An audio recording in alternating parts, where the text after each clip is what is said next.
Welcome back. Good morning. Second session आज का। महाशिवरात्रि की फिर से शुभकामनाएं और किसकी? वुमेन्स डे की शुभकामनाएं। जो आज का काम हमारा है दैट इज वेरी सिंपल। हमें ये समझना है कि वर्ल्ड हेरिटेज साइट्स क्या काम करते हैं। हाँ कर दिया। आवाज बता रहा आगे। तो सबसे पहली चीज यहाँ पर ये जानना थोड़ा सा जरूरी हो जाता है कि what does we mean by UNESCO और यूनेस्को की साइट्स क्या हैं। सबसे पहली चीज ये देख लीजिए कि हमें जो टॉपिक दिया है उस टॉपिक पे सवाल कहां कहां से आ सकते हैं। तो आपको बोल दिया वर्ल्ड हेरिटेज साइट्स। अब कहां की बोल दिया? सिर्फ एमपी की। तो हमारा फोकस एरिया आज के सेशन में सिर्फ एमपी की साइट्स पे होगा। बाकी की लिस्ट आप यूनेस्को की साइट्स में से निकाल सकते हो या किसी नोट्स में से निकाल सकते हो। अब यूनेस्को इसको घोषित करता है तो हमारे पास ये भी चीज होना चाहिए कि यूनेस्को से रिलेटेड बेसिक जानकारी हमारे पास हो। तो यूनेस्को 1972 के अंदर एक कन्वेंशन लेकर आता है, protection of world cultural and natural heritage 1972 के अंदर। इसके डायरेक्टर जनरल जो है मैडम है ऑड्री ऑजोले। 6 मार्च 2024 तक तो यही थी और ये कई सालों से हैं, इनको अभी बदला नहीं है हमने। डायरेक्टर जनरल है ये और इनके ऑब्जेक्टिव क्या है? सबसे पहले वर्ल्ड हेरिटेज को डिफाइन करना कल्चरल और नेचुरल एस्पेक्ट में। कौन से एस्पेक्ट हो गए? शाबाश। तो पहला 2 एस्पेक्ट बन जाते हैं मेरे पास, कल्चरल और नेचुरल। और इसके अंदर भी कुछ क्लॉज होते हैं उनके, उसके ऊपर हम आज बात नहीं करेंगे। तो हमारे पास 2 तरह की साइट्स मिल सकती हैं। एक साइट मेरी होगी कल्चरल यूनेस्को या कल्चरल वर्ल्ड हेरिटेज साइट, एक हो सकती है natural world heritage site. 2 classification यहां पर निकल कर आ जाती हैं। अगला होता है एनालिस्ट करना साइट्स और मॉन्यूमेंट को। तो एनालिस्ट करने का मतलब क्या हुआ? एक लिस्ट बनाना जिसके अंदर ये साइट्स होंगी, ये जगहें उपलब्ध होंगी साइट्स को, और जब वो लिस्ट में आ जाती है तभी हम उसको वर्ल्ड हेरिटेज का दर्जा मानते हैं। फिर उसके बाद में ये बोलते हैं कि इसका प्रोटेक्शन पूरे मानव समाज के लिए है, न सिर्फ हिंदुस्तानियों के लिए। पाकिस्तान की साइड पाकिस्तानियों के लिए, बांग्लादेश की साइड बंगालियों के लिए, नेपाल देश की साइड नेपालियों के, श्रीलंका देश की साइड ना, संपूर्ण मानव जाति के लिए ये काम करती है। और फिर बोलते हैं कोऑपरेशन, सारे देशों के बीच में इन साइट्स को प्रिजर्व करने के लिए कोऑपरेशन चाहिए, प्रोटेक्शन और कंट्रीब्यूशन। अब जो हमारे पास साइट है दैट इज unesco.org, 6 मार्च 2024 को उसकी 1199 टोटल साइट थी।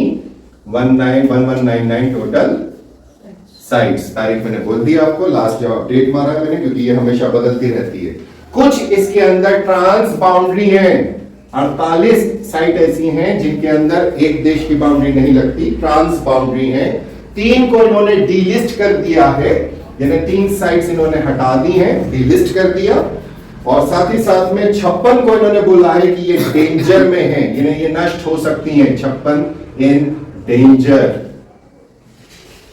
56 इन डेंजर।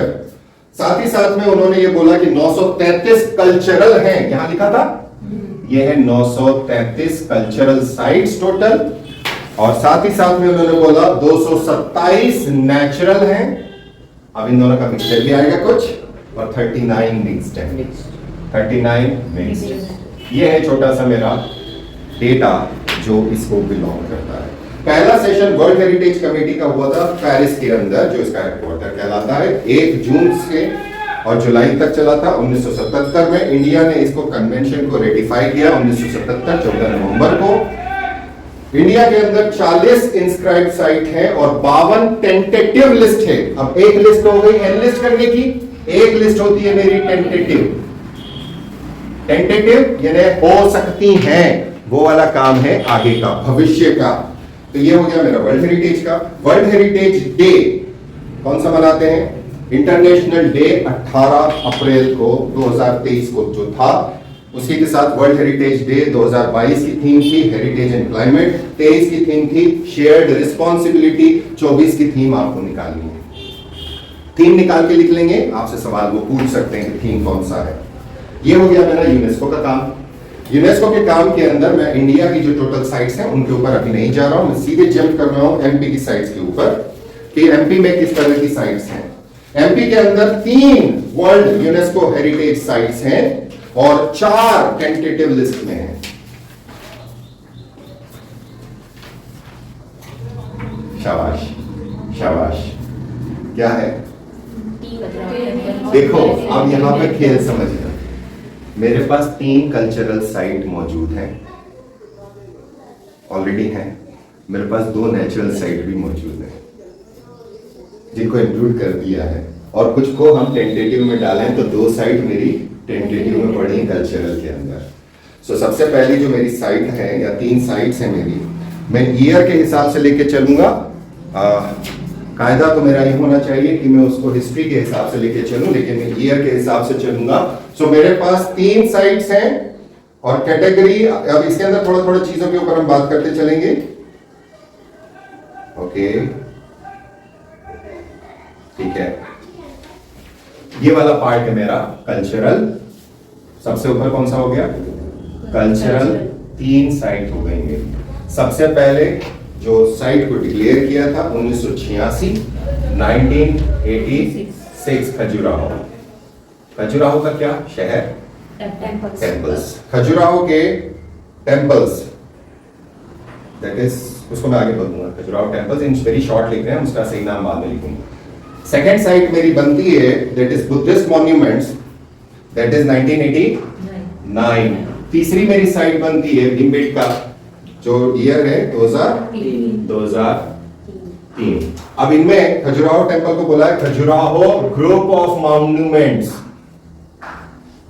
टेम्पल्स नहीं है ये, मॉन्यूमेंट्स ये है असल नाम। दूसरा है बुद्धिस्ट मॉन्यूमेंट्स। अब ये सिर्फ सांची का नहीं है, ये मॉन्यूमेंट्स हैं, इसके अंदर और भी आते हैं, एट सांची, और इसके साथ दूसरे भी शामिल हो जाते हैं। पेन की वहां बहुत सारे पेन है, ब्लैक की चिंता नहीं। तीसरी मेरी साइड से रॉक शेल्टर्स ऑफ भीमबेटका। चलो इसको तो डब्बे में डालें। रॉक शेल्टर ऑफ भीमबेटका, इनको हमको थोड़ा थोड़ा डिटेल में देखना पड़ेगा। नाउ खजुराहो कहाँ है? छतरपुर। सांची कहाँ है? विदिशा। भीमबेटका कहाँ है? रायसेन। सो रायसेन, विदिशा और छतरपुर। यहां तक क्लियर हो गया आपको कि कहाँ लोकेशन है। अब ये किस तरह का स्ट्रक्चर है? अब स्ट्रक्चर पे इन्होंने जो क्लासिफाई किया है उसको बोला है कि ये रिलीजियस है, ये बोला है कि ये भी रिलीजियस है, और इसके बारे में उन्होंने बोला है pre historic, proto historic and historic. That is ये आर्कियोलॉजिकल साइट है। दिस इज, यही आपको सिलेबस में भी दिया हुआ है, आर्कियोलॉजिकल साइट। और साथ ही साथ में उन्होंने बोला rock art cultural, rock art cultural. ये वाला पार्ट हमें एमबीपीएससी में फिर से दिया हुआ है, तो ये एमबीपीएससी के डबल चीज को कवर करता है। और यहाँ पे जो कवरेज एरिया है आर्कियोलॉजिकल साइट्स, जो गड़े मुर्दे उखाड़े गए बाद में तो उसको कवर कर दिया, उसके सामान को उठा के म्यूजियम में पहुंचा दिया, तो म्यूजियम भी उतना ही इंपॉर्टेंट बन जाता है क्योंकि म्यूजियम के अंदर में सामान मिलता है। अब अगली चीज मेरे पास आती है कि इसके फीचर क्या है। अब यहां जो फीचर्स के ऊपर बात होती है तो यहां मेडिएवल आर्ट फॉर्म आता है, मेडिएवल, मेडिएवल आर्ट। ये मेडिएवल आर्ट को डिनोट करता है। इस टाइम पर मौर्यन आर्किटेक्चर है, मौर्यन एरा आर्किटेक्चर। और ये वाला जो पार्ट है मेरा, ये pre historic, proto historic, pre proto, pre proto और अप टू हिस्टोरिक। लंबा टाइम इसका, अप टू हिस्टोरिक। ये समय काल हो गया, लोकेशन बता दी, किस समय पर ये बने थे वो बता दिया। अब इसके अंदर छोटा छोटा सा डिस्क्रिप्शन लेना है। खजुराहो ग्रुप ऑफ मॉन्यूमेंट्स लगभग 1000 एडी को बिलोंग करते हैं। नॉट एग्जैक्टली, जब मैं इसको पूरा डिटेल दे रहा हूं अभी तो दूंगा। किसने बनवाए हैं, तो यहां पे सवाल कब ये आ जाता है कि ये चंदेला रूलर्स के टाइम पर बने हैं, एक राजा का नाम नहीं है, ये डायनास्टी है। साथ ही साथ में कितने थे और कितने हैं, तो शुरुआत में कहा जाता है ये 85 टेंपल थे, वर्तमान में 22-23 टेंपल के मिलते हैं, कुछ के अवशेष मिलते हैं। अब यहां पे कौन कौन है, तो Hindu temples, that is Shaivism, शैव, वैष्णव और जैन टेंपल्स, ये ग्रुप्स मिलेंगे जिसको अभी हम देखेंगे। साथ ही साथ में अब हम आगे अगर बढ़ते हैं तो बुद्धिस्ट मॉन्यूमेंट के अंदर ये कब तक का है, तो लगभग ये 3rd सेंचुरी बीसी। ये कब का है, ये 10th सेंचुरी के आसपास का काम है, 10th सेंचुरी एडी। ये है 3rd सेंचुरी बीसी। और ये कब से हो गया मेरा, तो ये तो भैया 25-50 हजार साल पुराना भी माना जाता है, क्योंकि ये प्री हिस्टोरिक है, प्रोटो हिस्टोरिक है, बहुत पुराना है। अब यहां पर क्या क्या है ये देखना जरूरी होगा। तो स्तूप 1, यहां पे स्तूपास मिलते हैं हमको, इसको ग्रेट स्तूप भी बोलते हैं। इसके बारे में भी अभी थोड़ा सा डिस्कशन करेंगे हम बोर्ड साफ करने के बाद में। और दूसरे 2 स्तूप और हैं यहाँ पर विहार के अवशेष मिलते हैं और यहाँ पर चैत्य के भी अवशेष मिलते हैं। तो बुद्धिस्ट माउंटेन्स मॉन्यूमेंट जो है ये 1818 में रीडिस्कवर किए गए थे, रीडिस्कवर्ड इन 1818। ये है खेल छोटा सा जो इनके पास है। अब इसी के साथ में मेरे पास 2 साइट्स और हैं जिनको हमने देखना है। वो है हमारी नेचुरल साइट्स, भेड़ा घाट, लमेटा घाट, ये कल्चरल हो गई। अगली है तो कितनी हो गई मेरे पास टोटल, ये याद रखना, पब्लिक 3 पढ़ के जाएगी। भेड़ा घाट, लमेटा घाट, भेड़ा घाट, लमेटा घाट कहां पर है, नर्मदा वैली, नर्मदा वैली। अब ये नर्मदा वैली का इलाका कौन सा हो गया भैया, इलाका कहाँ है, भेड़ाघाट लमेटा घाट कहाँ है, तो बोलो ना भेड़ाघाट मतलब कौन सा वाटरफॉल, धूपगढ़, धुआंधार, शाबाश शाबाश। इसको 2021 में घोषित किया है दोनों को, इसलिए बहुत सारी किताबों में पुराने डेटा में ये नहीं मिलता है। अगला हमने जो एक और देखना है, छोटा से में देखेंगे, सतपुड़ा टाइगर रिजर्व कौन सी डिस्ट्रिक्ट में आता है, हाँ कहां पर है,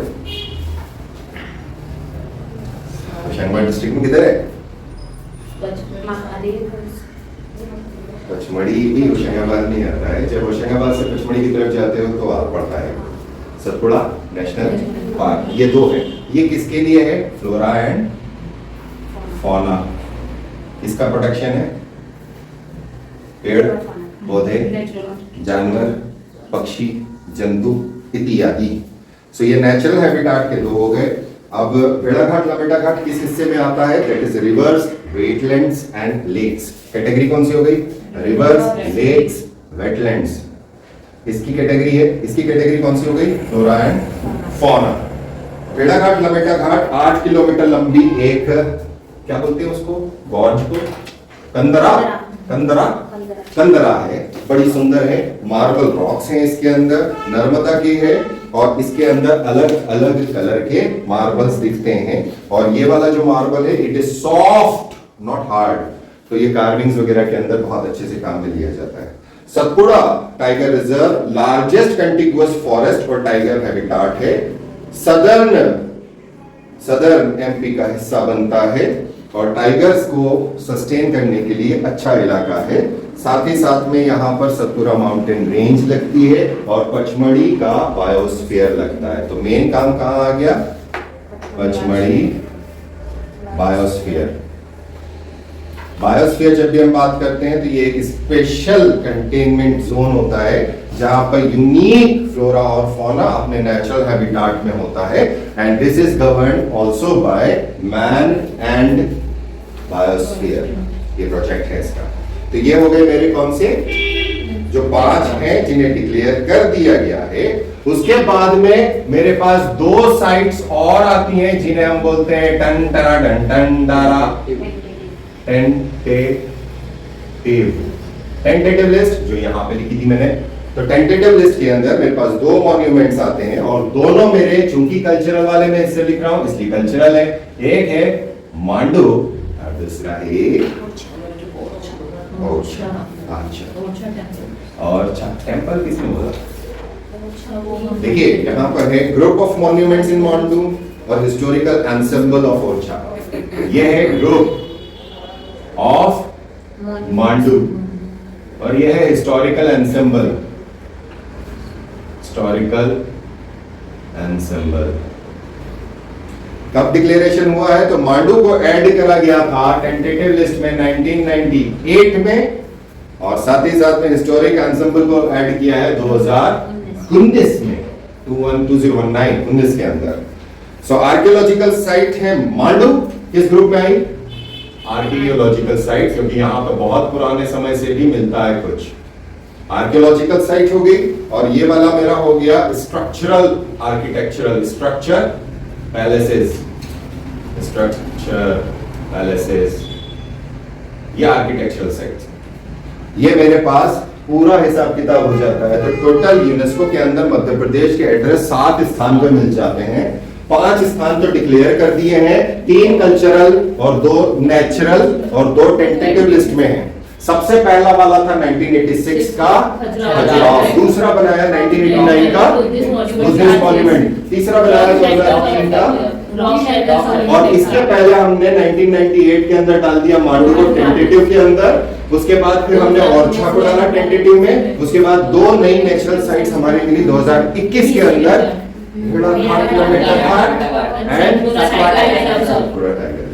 क्लियर हो गया यहाँ तक। ये है बेसिक हिसाब किताब। अब हम आगे बढ़ते हैं और इन तीनों को थोड़ा सा डिटेल में पढ़ लें। तो सबसे पहली वाली चीज मैं थोड़े से पुरानी वाली को ले लूं बजाय इसके कि फर्स्ट को लूं। Let's go back into history. Thank you. हमारा हाइट नहीं जाएगा, ये नई वाली निकालना ना, वहां पर रखी हुई बड़ी रखी हुई। सो सबसे पहले हम देखेंगे भीमबेटका कि व्हाट इज भीमबेटका। और भीमबेटका को किसने ढूंढा था? श्रीमान वाकलकर जी ने। खजुराहो किसने ढूंढा था? वो तो था। अच्छा, सांची किसने ढूंढा था? वो भी था। नहीं, वो कनिंगम। वो कनिंगम। अच्छा, ऐसे बोल रही है जैसे कि पड़ोसी है। वो वाला कनिंगम। अच्छा, शाबाश शाबाश मीरा शाबाश। भीमबेटका अर्थ क्या हुआ? अर्थ क्या हुआ?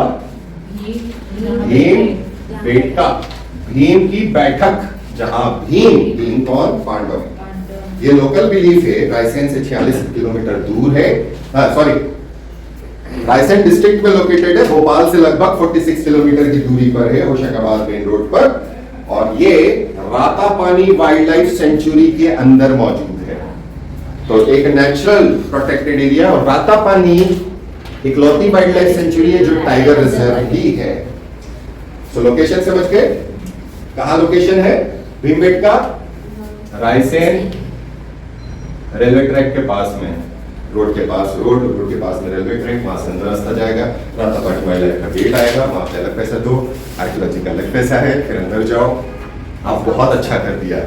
वे बैक जब मैं पहले गया था तो वहां कुछ पानी भी नहीं मिलता था, अब तो बाहर एक कैंटीन दी है, बिल्कुल एब्सोल्यूट रिमोट है और उस रिमोटनेस की ही वजह से ये बचा रहा है।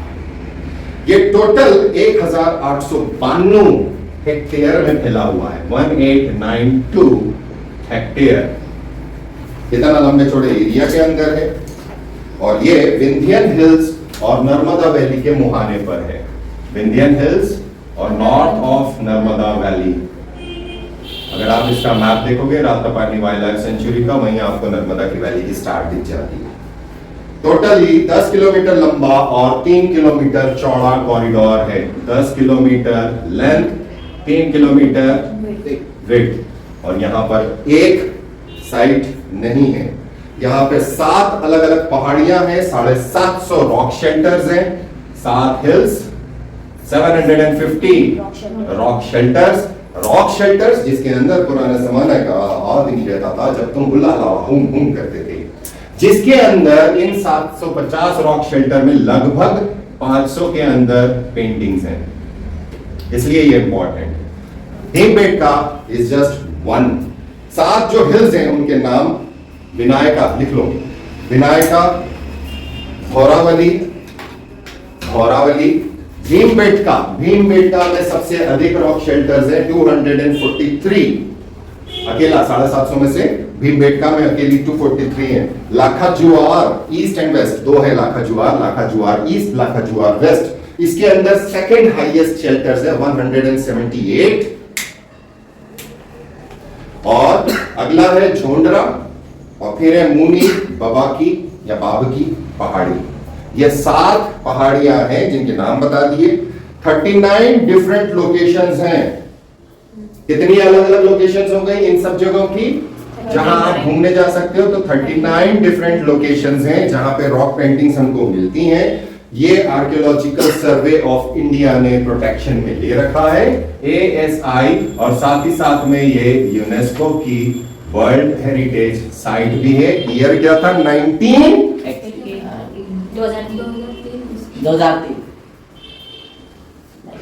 ये सबसे लास्ट वाली है, इसके पहले वाली 1989। सांची 1986 1986।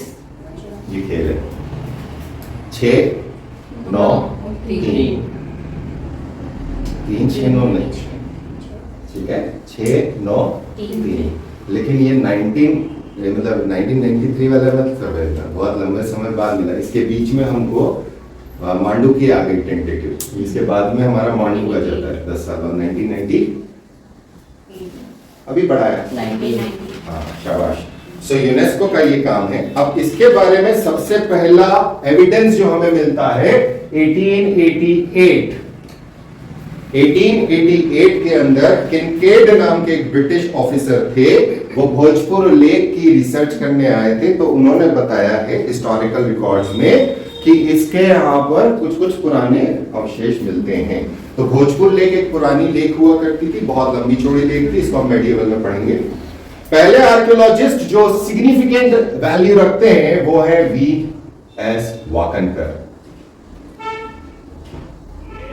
वाकनकर साहब विक्रम विश्वविद्यालय के थे, विक्रम यूनिवर्सिटी के, और ये यहां पहुंचते हैं 1957 में, मध्य प्रदेश बन चुका है। और ये जब इसको देखते हैं तो इनको सीधा सीधा लगता है कि जब मैं स्पेन गया था, फ्रांस गया था स्टडी करने, तो वैसी की वैसी पेंटिंग्स हो रही, यार ये तो मेरी ही है, पहले से पता है लोगों को।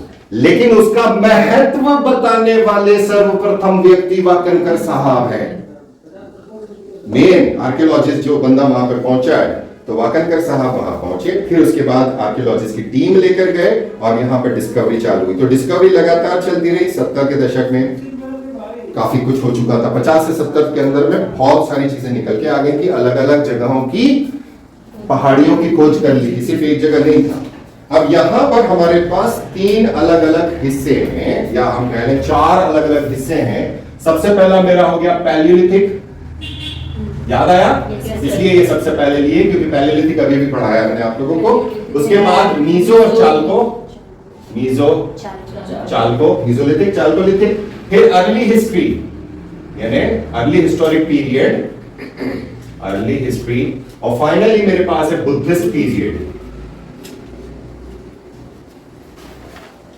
यानी ये वाला कौन सा पार्ट हो गया? वैदिक, वो वाला पार्ट। अब इसमें क्या क्या होता है? अब यहां पर Palaeolithic is further divided into 3 parts, that is lower, middle and upper. अच्छा ये ऐसी वो सूख रही है क्योंकि ढक्कन नहीं लगाया था, कोई बात नहीं, थोड़ी देर में सही जाएगा। अच्छा लोअर, एक हफ्ता होता नहीं है कि हमारे पेन जो है वो बोल जाते, ये चलेगा कि नहीं चलेगा? हाँ, लोअर, मिडिल, अपर। लोअर का मतलब हो गया जहां पर हमको खुदाई करने पर छोटे छोटे टूल्स मिलते हैं, smaller size tools, small size tools. Middle के अंदर हमको मिलते हैं स्क्रैपर जैसे टूल्स, नए टूल्स शामिल हो जाते हैं, स्क्रैपर्स एक्सेट्रा। और फाइनली अपर पैलियोलिथिक के अंदर ब्लेड्स, बोरर्स और ब्यूरिन्स।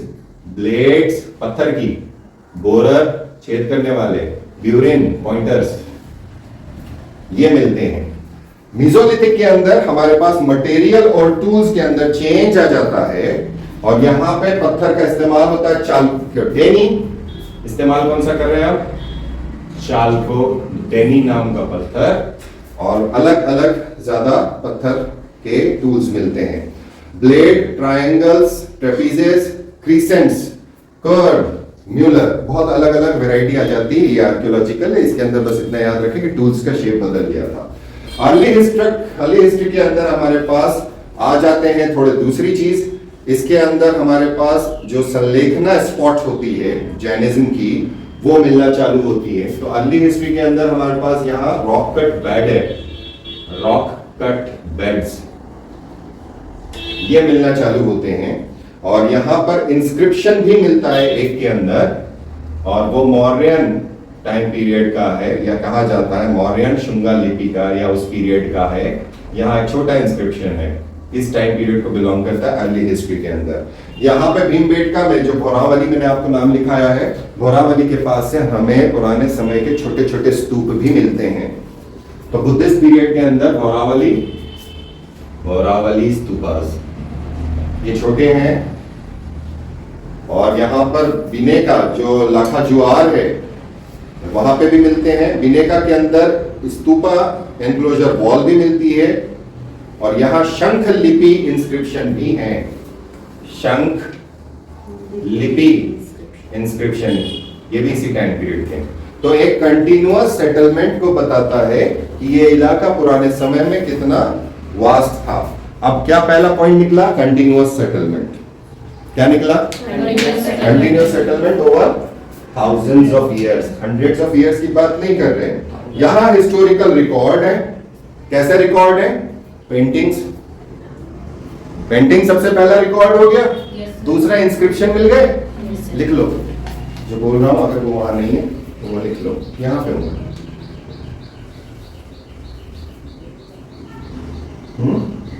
ठीक है। कौन से एविडेंसेस हैं? पैलियोलिथिक, मीसोलिथिक, चालकोलिथिक और early historic and Buddhist period के। यहां पर एक और कनेक्शन है जिसे कहते हैं बरखेड़ा कनेक्शन। बरखेड़ा एक इलाका है जहां के पत्थरों के टूल्स यहां मिलते हैं। बरखेड़ा थोड़ी सी दूर है, वहां से ये लोग पत्थर लेकर आते थे, टूल्स यहां बनाते थे। और कल्चरल इवोल्यूशन के बारे में बात करता है। सबसे पहले आप क्या करते थे? आप स्कैवेंजर थे, सबसे पहला स्कैवेंजर। हाँ, उन्हें किसी जानवर ने मारा है, वो चला गया, आप वो उठा के खा लेते। फिर आप हंट करने लगे, आप गैदर तो कर ही रहे थे, हंटिंग, गैदरिंग, स्कैवेंजिंग। उसके बाद फिर आप धीरे धीरे एनिमल हस्बेंड्री में आए और धीरे से आप सेटलर्स हो गए। इसके अंदर वॉर्स वगैरह भी हैं। अब यहां पर है क्या? इसका मेन काम क्या है? क्यों उसको यूनेस्को वर्ल्ड हेरिटेज बनाया? दिस इज ओल्डेस्ट सबसे पुराना रॉक आर्ट है, प्रिजर्व्ड इन नेचुरल कंडीशंस, अपनी प्राकृतिक इलाके के अंदर है। और ये लार्जेस्ट प्री हिस्टोरिक कॉम्प्लेक्स भी है, 10 किलोमीटर बाय 3 किलोमीटर, इतना बड़ा एरिया है। 30 स्क्वायर किलोमीटर के एरिया के अंदर लार्जेस्ट प्री हिस्टोरिक है। आप देखने क्या जाते हो? सिर्फ भीमबेटका, 7 अलग अलग पहाड़ियां हैं, वहां नहीं जाते, वो अंदर है, डीप है, वहां पे टाइगर घूमता है, वो टाइगर रिजर्व है। तो हर जगह आप नहीं जा सकते, वो तभी आप जा सकते हो जब आप रिसर्चर हो या आप अफसर हो। और अगर आप वहां अफसर हो, पक्का? अरे डन, अरे ईश्वर करे तुम बन जाओ यार। चलो ठीक है। मेन टूरिस्ट अट्रैक्शन के ऊपर आइए कि यहाँ पे सर्वाधिक लोग घूमने क्या जाते हैं, जहां फोटो खिंचवाते हैं। टूरिस्ट मतलब फोटो। सबसे पहला है auditorium rock shelter. Auditorium rock shelter बहुत बड़ा शेल्टर है। इसमें एनग्रेविंग्स है, छोटी छोटी एनग्रेविंग्स का मतलब होता है ऐसे दीवार है, उसके अंदर गड्ढे बने हुए हैं और ऊपर शेल्टर है। बहुत ऊंचाई पर है, बहुत मासिव है, वो कैथेड्रल तरह की। ऑडिटोरियम रॉक शेल्टर, ये कहा जाता है कि लगभग 1 लाख साल पुराने हैं। और इसके लास्ट में एक क्लस्टर है पेंटिंग्स का, जिसमें हंटर, डियर, टाइगर, कैटल और पीकॉक है। पीकॉक नॉर्मली नहीं, स्टाइलाइज्ड पीकॉक है, उसमें आर्ट दिख रहा है, एक्सप्रेशन दिख रहा है। ओके, अब यहाँ का जो एटमॉस्फियर है उसको किसी विदेशी ने कहा है ये कैथीड्रल लाइक है, कैथीड्रल इन चर्च लाइक है, बहुत ऊंचा है और बहुत लंबा है, बड़ा हॉल जैसा है, वो एक इलाका है। इसे आगे अगर हम बढ़ते हैं तो उसमें एक बोल्डर है, उस बोल्डर को कहते हैं चीफ रॉक या किंग्स रॉक। बोल्डर इन पत्थर, बोल्डर इन बड़ा पत्थर है, उसको चीफ रॉक कहते हैं या किंग्स रॉक बोलते हैं। इसके बाद है जू रॉक शेल्टर। जू रॉक शेल्टर सबसे ज्यादा डेंसली पेंटेड रॉक शेल्टर है और मीसोलिथिक से मेडिएवल टाइम पीरियड तक पेंटिंग की गई है। कई पेंटिंग्स ऐसी हैं कि पेंटिंग के ऊपर पेंटिंग पिना दी, पुरानी थी, थोड़ी फेड हुई होगी, नया हमने बना दी हमारी, उनको क्या मालूम था आगे चल के यूनेस्को इसको कर लेगी। उस जमाने के वो माइकल एंजेलो हैं, उस जमाने के वो चने कौन से तो भी पेंटर है। ओके, पेंटिंग्स यहाँ पर जो है उसमें एक मेसोलिथिक बोअर है, बोअर यानी जंगली सुअर, डार्क रेड कलर में है। इसमें बहुत सारे एलिफेंट्स हैं, एलिफेंट बोल रहा हूँ, बहुत सारे जानवर है। एलिफेंट, राइनो, राइनो बोले तो गेंडा, इससे क्या पता चलता है यहाँ गेंडा था। बोअर, बारहसिंगा, बाइसन, स्पॉटेड डियर, कैटल और स्नेक। बाद की जो पेंटिंग्स हैं उसमें बैटल है, बैटल सीन्स, और इसको लाल रंग से पोता गया है और एलिफेंट को पोता गया है सफेद रंग से, लाल रंग से बैटल सीन्स हैं, elephant is painted in white. यहाँ पर जो दूसरी रॉक पे है उसमें पीकॉक है, स्नेक है, डियर है, सन बना हुआ है। एक और रॉक इसी के पास में जहां 2 एलिफेंट्स हैं जिसमें टस्क है यानी हाथी दांत। एक केव के अंदर एक बाइसन है और वो बाइसन पीछा कर रहा है हंटर का, और दो उसके साथी साइड में खड़े होकर देख रहे तमाशा। बोला अच्छा बेटा बहुत उछल लिया तो तू बाइसन मारने जाएगा। वो बाइसन ने दौड़ा दिया उनको। उससे देख के क्या समझ में आ रहा है, 2 लोग देख रहे हैं, वो 2 लोगों ने वहां पेंटिंग बना दी, टपक गया बेटा, आइंदा है उसके सामने मत भिड़ना। वो लर्निंग है, एक्सपीरियंस है। एक और के अंदर है हॉर्समैन बताए गए हैं, आर्चर्स बताए गए हैं। एक पेंटिंग के अंदर एक गौर या बाइसन है। एक रॉक है बोअर रॉक, बोअर रॉक। यहाँ पर एक मिथिकल बोअर है जिसके सींग है, दांत होते हैं जंगली के, सींग वाला बोअर बताया है इसके अंदर, मिथिकल। ओके, फिर बहुत सारे, एक बता रहा है हंटर्स का जिसमें running away from a rhinoceros, गेंडे से भाग रहा है, वही बता रहा है। फिर हंटिंग डियर्स है, एंटेलोप है, स्पीयर एंड बो है, हथियारों के बारे में है, हथियार दिखा रहे हैं। एक बंदा है जो रूलर्स के बारे में हो सकता है जिनके हाथों में स्वॉर्ड्स हैं, स्पीयर है, बो एंड एरो है।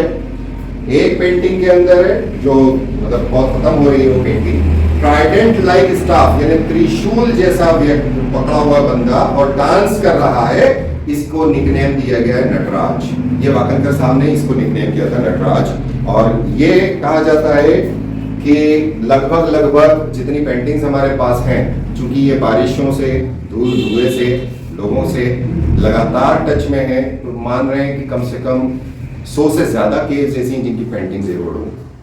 हमारे पास है नहीं, हमारे पास जो बचा हुआ उसे हम प्रिजर्व कर ले, क्योंकि हमारी भविष्य जनरेशन देखेगी।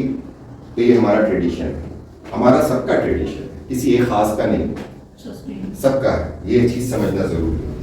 अब ड्राइंग और पेंटिंग्स को क्लासिफाई किया गया है अलग अलग पीरियड्स में। अब यहाँ एक्सप्रेशन कायम है। एक एक्सप्रेशन तो मुझे यहाँ पे मिल गया मौर्यन शुंगन पीरियड का, जहाँ छोटा सा इंस्क्रिप्शन। यहाँ पे मुझे शंखलिपि मिल गई, ये तो आपने लिख दिया, लेकिन पेंटिंग भी तो एक्सप्रेशन है। 19 का 1 का 1, तो वो एक्सप्रेस क्या कर रहा है, वो स्टोरी बता रहा है। अब आपको जैसे समझना समझ लो, कि मजे ले रहा है, भाग रहा है, कौन सा नौरंग में से तुम रंग उतारना चाह रहे हो उतार लो। तो पीरियड 1 अपर पैलियोलिथिक का है, अपर पैलियोलिथिक लीनियर रिप्रेजेंटेशन है, इसके पहले नहीं मिलती। लोअर और मिडिल पैलियोलिथिक के अंदर पेंटिंग नहीं है, मतलब एक्सप्रेशन नहीं है, यानी सर्वाइवल नहीं है। अपर तक आते आते आप एक्सप्रेस करना चालू कर रहे हो। तो अपर पैलियोलिथिक के अंदर लीनियर जैसे बच्चा बनाता है, लाइन मैं बनाता हूं जैसे two in two in two in two in two in two in और बन गया, that is linear representation. Green और डार्क रेड यूज किया है, ग्रीन और बड़े बड़े फिगर्स हैं, लार्ज फिगर्स हैं, बाइसन, टाइगर, राइनो, और इसके अंदर ह्यूमंस का भी ये डांस कर रहे हैं और हंट कर रहे हैं, डांसिंग एंड हंटिंग, ये कैटेगराइजेशन है। तो मान लो इस टाइम पे ग्रुप में आ गया था, डांस करने का मतलब सेलिब्रेशन या जो भी कर रहा है, हंट उसके सर्वाइवल, तो सोशल इकोनॉमिक एक्टिविटी को कह सकते हो आप। मीसोलिथिक में जब हम आते हैं तो पेंटिंग थोड़ी छोटी हो जाती है, अब आप थोड़ा सा आर्टिस्टिक हो गए, लीनियर डेकोरेशन ऑन बॉडी मिलने लगता है। आपने फिगर बनाया, फिगर के ऊपर भी आपने चित्रकारी कर दी, यानी आदमी जो उस टाइम चित्रकारी अपनी बॉडी पे करने लगा था, यानी नॉर्मल टैटू तो वो मशीन से बनता है, पिन से बनता है, उस टाइम पे रंग पोतने लगा था, यानी तेंदुए जैसे दिखते हैं आज हम जिराफ जैसे दिखे, जिराफ नहीं था, ठीक है, उस तरह के वो प्रिंट अपनी बॉडी पे करने लगा था ह्यूमन फिगर्स के ऊपर।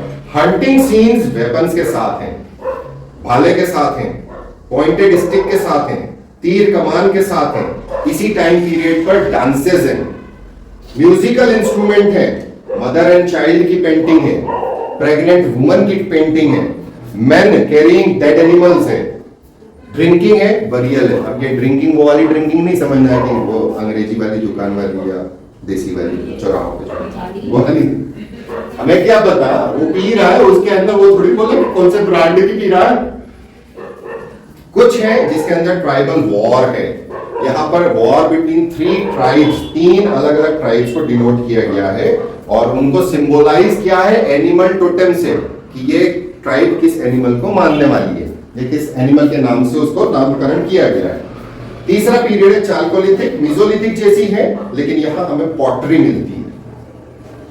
जब खुदाई करी गई है तो चाल्कोलिथिक टाइम पर इस इलाके में पॉटरी मिलती है। पॉटरी बनाने का मतलब है कि इंटेलेक्चुअल, तो एक ही जगह के ऊपर आप देख सकते हो गड्ढा खोद के कि लोगों के अंदर इवोल्यूशन कैसा हो। तो यहाँ चाल्कोलिथिक टाइम की पॉटरी मिलती है और साथ ही साथ में बाहर की पॉटरी भी मिलती है। बाहर की मतलब भीमबेटका की नहीं, बाहर की। तो ये क्या बन रहा है, कल्चरल इंटरेक्शन, कि आप गए उसके पास, उसने आपने लिया कि ये चीज बेच दी, उसको वहां से कुछ चीज ले आए, वो वाला काम, यानी बार्टर शुरू हो चुका था, एसोसिएशन शुरू हो चुका था, म्यूचुअल एक्सचेंजेस शुरू हो चुके थे, खासतौर पे मालवा प्लेटो के एंड में, मालवा प्लेटो के लोगों के साथ। अब चाल्कोलिथिक टाइम पीरियड के ऊपर अगर हम ऑब्जर्व करते तो काय का कल्चर, मालवा कल्चर, तो मालवा कल्चर के लोगों के साथ इनका इंटरेक्शन होना चालू हो गया था। अब अर्ली हिस्ट्री पीरियड आ जाते हैं या लेटर एंशिएंट पीरियड में आ जाते हैं तो स्कीमेटिक और डेकोरेटिव स्टाइल आ जाता है।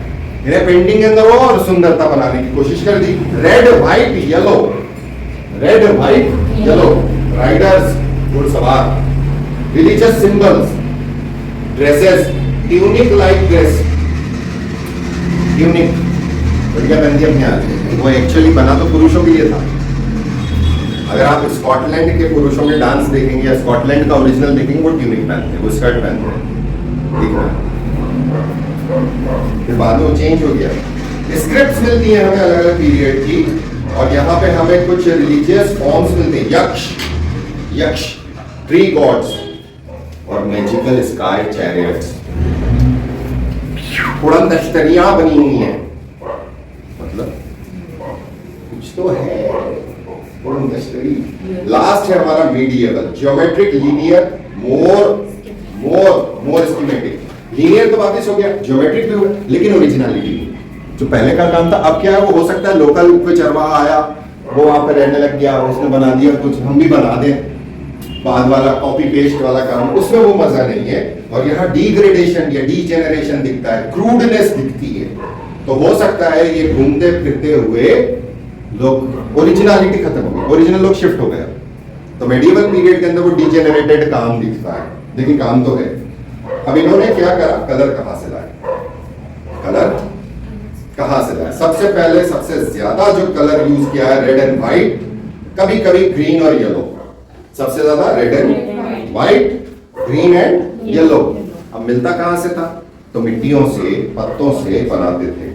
हेमेटाइट, दैट इज मैंगनीज और haematite, soft red stone, wooden charcoal, इनसे बनाया है। कुछ टाइम पर जानवर की चर्बी और पत्तियों के पीस के बनाया गया है। वेजिटेटिव कलर्स हैं ज्यादातर, और उन्होंने जो वेजिटेटिव कलर्स है, इसका केमिकल जो कंपोजिशन होता है वो ऑक्सीडाइज हो जाते हैं, इसलिए वो प्रिजर्व हो गए। अदरवाइज वो प्रिजर्व नहीं होते, वो उड़ जाते हैं, मॉडर्न कलर उड़ जाते हैं, लेकिन वो आज तक हैं। कुछ जगहों पे वो बहुत शार्प है। होता क्या है कि आपने पेंटिंग बना दी, वहीं रह रहे हो, आपको थोड़ी मालूम था कि ये इतना ज्यादा सिग्निफिकेंट हो जाएगा इतने समय बाद, आप वहीं पे आग जला रहे हो, तो धुएं ने उसको ओवरलैप कर दिया। पेंटिंग्स अगर आप थोड़ा सा लंबा हो, तो कई जगह ऐसी कि बहुत छोटी है, आपको वहां ऐसे लेट के देखना पड़ेगा, तो आपको केव के ऊपर दिखती है पेंटिंग, छत के ऊपर दिखती है। तो छोटा सा केव नहीं है, रॉक शेल्टर है, बीच में छोटी छोटी गैप्स हैं, उन गैप्स के अंदर कहाँ कहाँ क्या क्या बना है, वो जब तक आपका पास प्रॉपर गाइड नहीं होगा वो बताएगा नहीं। या तो आप एडवेंचरर की तरह निकलो, एक एक जगह एक एक चीज ढूंढते रहो अपने हिसाब से, अगर समय है और बहुत अच्छी जगह है, बट चलना बहुत पड़ता है, कभी जाओ तो चलना बहुत पड़ेगा। समझ गए? यहाँ पर बहुत सारी चीजें हैं यहाँ पर। और रिसेंट हिस्ट्री के अंदर एक फॉसिल यहाँ पर डिस्कवर किया गया है जिसका नाम है डिकिंसोनिया फॉसिल। डिकिंसोनिया फॉसिल ये एडिकारा पीरियड का है, भीमबेटका से है, और ये आइडेंटिकल है जो एडिकारा हिल साउथ ऑस्ट्रेलिया का है। और इससे भी हमें पता चलता है कि 550 मिलियन ईयर्स पहले, यानी 55 करोड़ साल पहले, ये दोनों इलाके एक साथ थे या मिले हुए थे। एक ही जैसा फॉसिल मिल रहा है, तो समवॉट सिमिलैरिटी थी। ओके, और फिर बाद में है ना ऐसा बोला गया है कि ये वो नहीं है। पहला तो ये आया कि डिकिंसोनियन फॉसिल मिला, बाद में फिर लोगों ने उस पर रिसर्च और करी, तो उन्होंने बोला नहीं नहीं ये वो नहीं है, ये मधुमक्खी का जो छत्ता होता है वो पड़ा हुआ था, उसका डिकेड रूप है। अब what is truth I don't know, हो सकता है नहीं हो सकता है आई डोंट नो। ओके, अब यहाँ पर मेरा यूनेस्को का वर्ल्ड हेरिटेज का एक पार्ट खत्म होता है। मैं यहाँ पर कायदे से मुझको दूसरी केव्स भी पढ़ानी चाहिए, जो मेजर केव्स हैं, सिर्फ भीमबेटका एक थोड़ी है जो यहाँ दर्शाता है। कुछ केव्स और रॉक शेल्टर्स, उनके नाम में बोलता जाता हूँ आपको, अपने नोट्स में है। हथनोड़ा आदमगढ़ की केव है, पैलियोलिथिक टाइम पीरियड की है, सबसे इंपॉर्टेंट होमिनिड, उसने मैंने एंशिएंट पढ़ा था, उसमें भी बात करी थी। यहाँ पे नर्मदा पान का फॉसिल मिलता है, और यहाँ बेसिकली वो एक खोपड़ी है एक महिला की। आदमगढ़ होशंगाबाद रॉक कट है, पैलियोलिथिक है। पांडव केव पचमढ़ी रॉक कट है, कट मतलब काटी हुई, और रॉक शेल्टर मतलब नेचुरल। ये रॉक शेल्टर है, कुछ रॉक कट भी, जैसे ये रॉक कट है, ये वाला रॉक कट बैग्स है, वो भी है। लेजेंड सेड्स एक पांडव अपने वनवास में यहाँ रहते, पांडव के पचमढ़ी। काबरा राजगढ़ की है, 5th सेंचुरी गुप्तन पीरियड की है। रॉक पेंटिंग्स है, हंटिंग सीन्स है, ऑरेंज और येलो कलर यूज किया है। देन मृगेंद्रनाथ रायसेन की है, भीमबेटका जैसी है। बाघ धार, इन्हें भी पांडव केव्स कहा जाता है। बुद्धिस्ट आर्ट और स्कल्पचर है। 9 थी, 5 सर्वाइव हैं, और अभी यहाँ पर काफी वो चल रहा है। ASI का मॉन्यूमेंट है, तो ASI इसके अंदर प्रोटेक्ट कर रही है। शायद 3 या 4 साल हो गए मुझे, आज ही के दिन गया था। पहले छुट्टी हुआ करती थी, अभी अब थोड़ा कंप्रेस मोड में था, छुट्टी नहीं है। महाशिवरात्रि पे मैं गया था, शायद 4 साल हो गए उस केव्स के अंदर। मैंने उसकी वीडियो डाली थी जो फॉसिल डायनासोर नेशनल पार्क के बाहर, वो पड़ी थी कि डायनासोर नेशनल फॉसिल पार्क है कहाँ पर। क्योंकि हम धार पढ़ लेते हैं, मांडू जब जाते हैं तो मांडू में म्यूजियम है, डायनासोर म्यूजियम, वो फॉसिल पार्क नहीं है। कंफ्यूजन ये होता है कि उसके एंट्रेंस के ऊपर वो है क्या, तो वो वहां नहीं है। मारा सिंगरौली में है, डेंस फॉरेस्ट में है, और इनको मारा वाली को अजंता और एलोरा से कंपेयर किया जाता है। उदयगिरी केव्स विदिशा की, ये स्कल्पचरल केव्स हैं, इनको नंबर किया गया है। इन्हें चंद्रगुप्त II के इंस्क्रिप्शन से बताया जाता है कि 382 to 402 का टाइम पीरियड है, AD का टाइम पीरियड है। इनको नंबर किया गया एक्सकवेशन के हिसाब से। गुप्तन आर्ट है, सैंडस्टोन हिल के अंदर खोदी गई है। बुद्धिस्ट और हेलेनिस्टिक आर्ट है, बॉर्डर्स है, बुद्धिस्ट, गीज यानी क्या होता है वो बतख नहीं, बगुले के पेयर है। हेलेनिस्टिक हनीसकल और बीड मोल्डिंग है। केव नंबर 5 में बड़ा अवतार है। केव नंबर 9 के अंदर एक लार्ज सेलार है और हाई पिलर्स हैं। फर्स्ट केव के अंदर वास बना है और फोलिएज पैटर्न बने, तो जालियां लगी हुई है। अंदर नहीं जा सकते कईयों में। ओके, भृथरी केव्स उज्जैन की, जो फिलोसोफर थे, एल्डर ब्रदर थे विक्रमादित्य चंद्रगुप्त II के, शिप्रा नदी के किनारे। शंकराचार्य के ओंकारेश्वर खंडवा शैविज्म की है। बल्लनावा ग्वालियर की है। रॉक कट शिवा स्टैचू इसके अंदर मिलता है, रॉक कट शिवा स्टैचू, ये मेजर है जो कॉमन है। रॉक पेंटिंग सबसे ज्यादा मिलने वाला स्थान है नर्मदापुरम। चूर्णा, रुंडी, शैल चित्र, निशानगढ़, कजरी शैल, बुरबुरी लाइन, वेलखंडर, तस्वीर पहाड़ी, हरपाल, बाबड़ी हरपाल।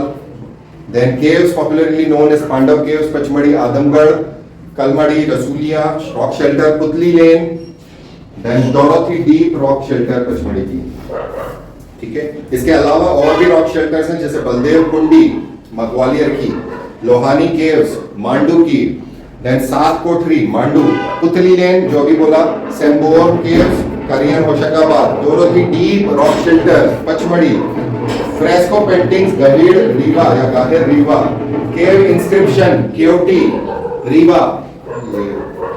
त्योहार होता है, अभी हम मस्ती नहीं कर सकते, क्या करें, मजबूरी। पढ़ो बाबू पढ़ो, तुम्हारे साथ हम भी हमारा जीवन बर्बाद करते हैं। भरहट केव्स, भरहट रीवा, मेकालिथ है, मोनास्ट्रीज है, इंस्क्रिप्शन है। सिलहरा केव्स, सिलहरा शहडोल, इंस्क्रिप्शन है पिछली सेंचुरी के। चतुर्भुज नाला केव्स, भानपुरा मंदसौर, ये बहुत इंपॉर्टेंट है, pre historic painted rock shelters हैं। इसी के साथ में कुछ और नाम लिख लो जो स्टेट के प्रोटेक्शन में, ये जितने नाम मैंने बोले हैं ये ASI के पास हैं, और इसके अलावा स्टेट प्रोटेक्शन भी है। स्टेट प्रोटेक्शन के अंदर रॉक शेल्टर लिखी छाछ मोरेना, ये बहुत इंपॉर्टेंट है। लिखी छाछ ये पहाड़गढ़ केव्स कॉम्प्लेक्स है, मोरेना से 58 किलोमीटर दूर है, और सबसे इंपॉर्टेंट वाली जो पहाड़ की गुफा है उसको बोलते हैं लिखी छाछ। 1979 में DPS द्वारिकेश ने ढूंढा था, 1979 DPS द्वारिकेश ने ढूंढा था। ये प्रोफेसर है यूनिवर्सिटी ऑफ मिशिगन के, और इनके साथ थे श्रीराम शर्मा, सिविल इंजीनियर थे, मगर इनको पूरा परमिशन नहीं मिला नहीं कि कर सकें। तो बाद में जो करा है तो उससे पता चलता है कि ये रेडियो कार्बन डेटिंग से 25,000 साल पुराना हो सकता है। इनके अंदर आयरन एज के भी इनको एविडेंसेस मिलते हैं 1500 BC के। ओके, सो रॉक शेल्टर लिखी छाछ करसा Morena, then rock shelter Indragarh hill Bhanpura Mandsaur, rock shelter Indragarh. 5 लोग हैं ना, अगर लाइक करो मैं बंद कर दूंगा। हाँ, लाइक चाहिए मुझको, ठेंगा दिखाओ जल्दी से। थम्स अप तो पिला नहीं सकते तुम लोग, है ना, हमारा भाई पिलाता थम्स अप में पानी भर के, थम्स अप। हाँ, टेस्ट द अंदर, अंगूठा मारो जल्दी से। 3 2 लोग छोड़ के भाग गए, ठेंगा दिखाने के नाम पे छोड़ के भाग गए। मजे आती है यार, ये मजेदार चीज है। चलो, चौरन टुंडी rock paintings, park range Katni, sorry चश्मा नहीं लगाया, कांटी नॉट कटनी, कांटी होशंगाबाद, पार्क रेंज होशंगाबाद। निशानगढ़ कचरी पचमढ़ी, निशानगढ़ कचरी रॉक पेंटिंग। भुरभुरी लेन, अभी मैंने जैसे बोला था ना आपको, भुरभुरी लेन rock paintings, park range Pachmarhi. तस्वीर पहाड़ी और हर्रापाल रॉक पेंटिंग्स, बोरी होशंगाबाद। बाबड़ी हर्रापाल बोरी होशंगाबाद, नर्मदा का साउथ।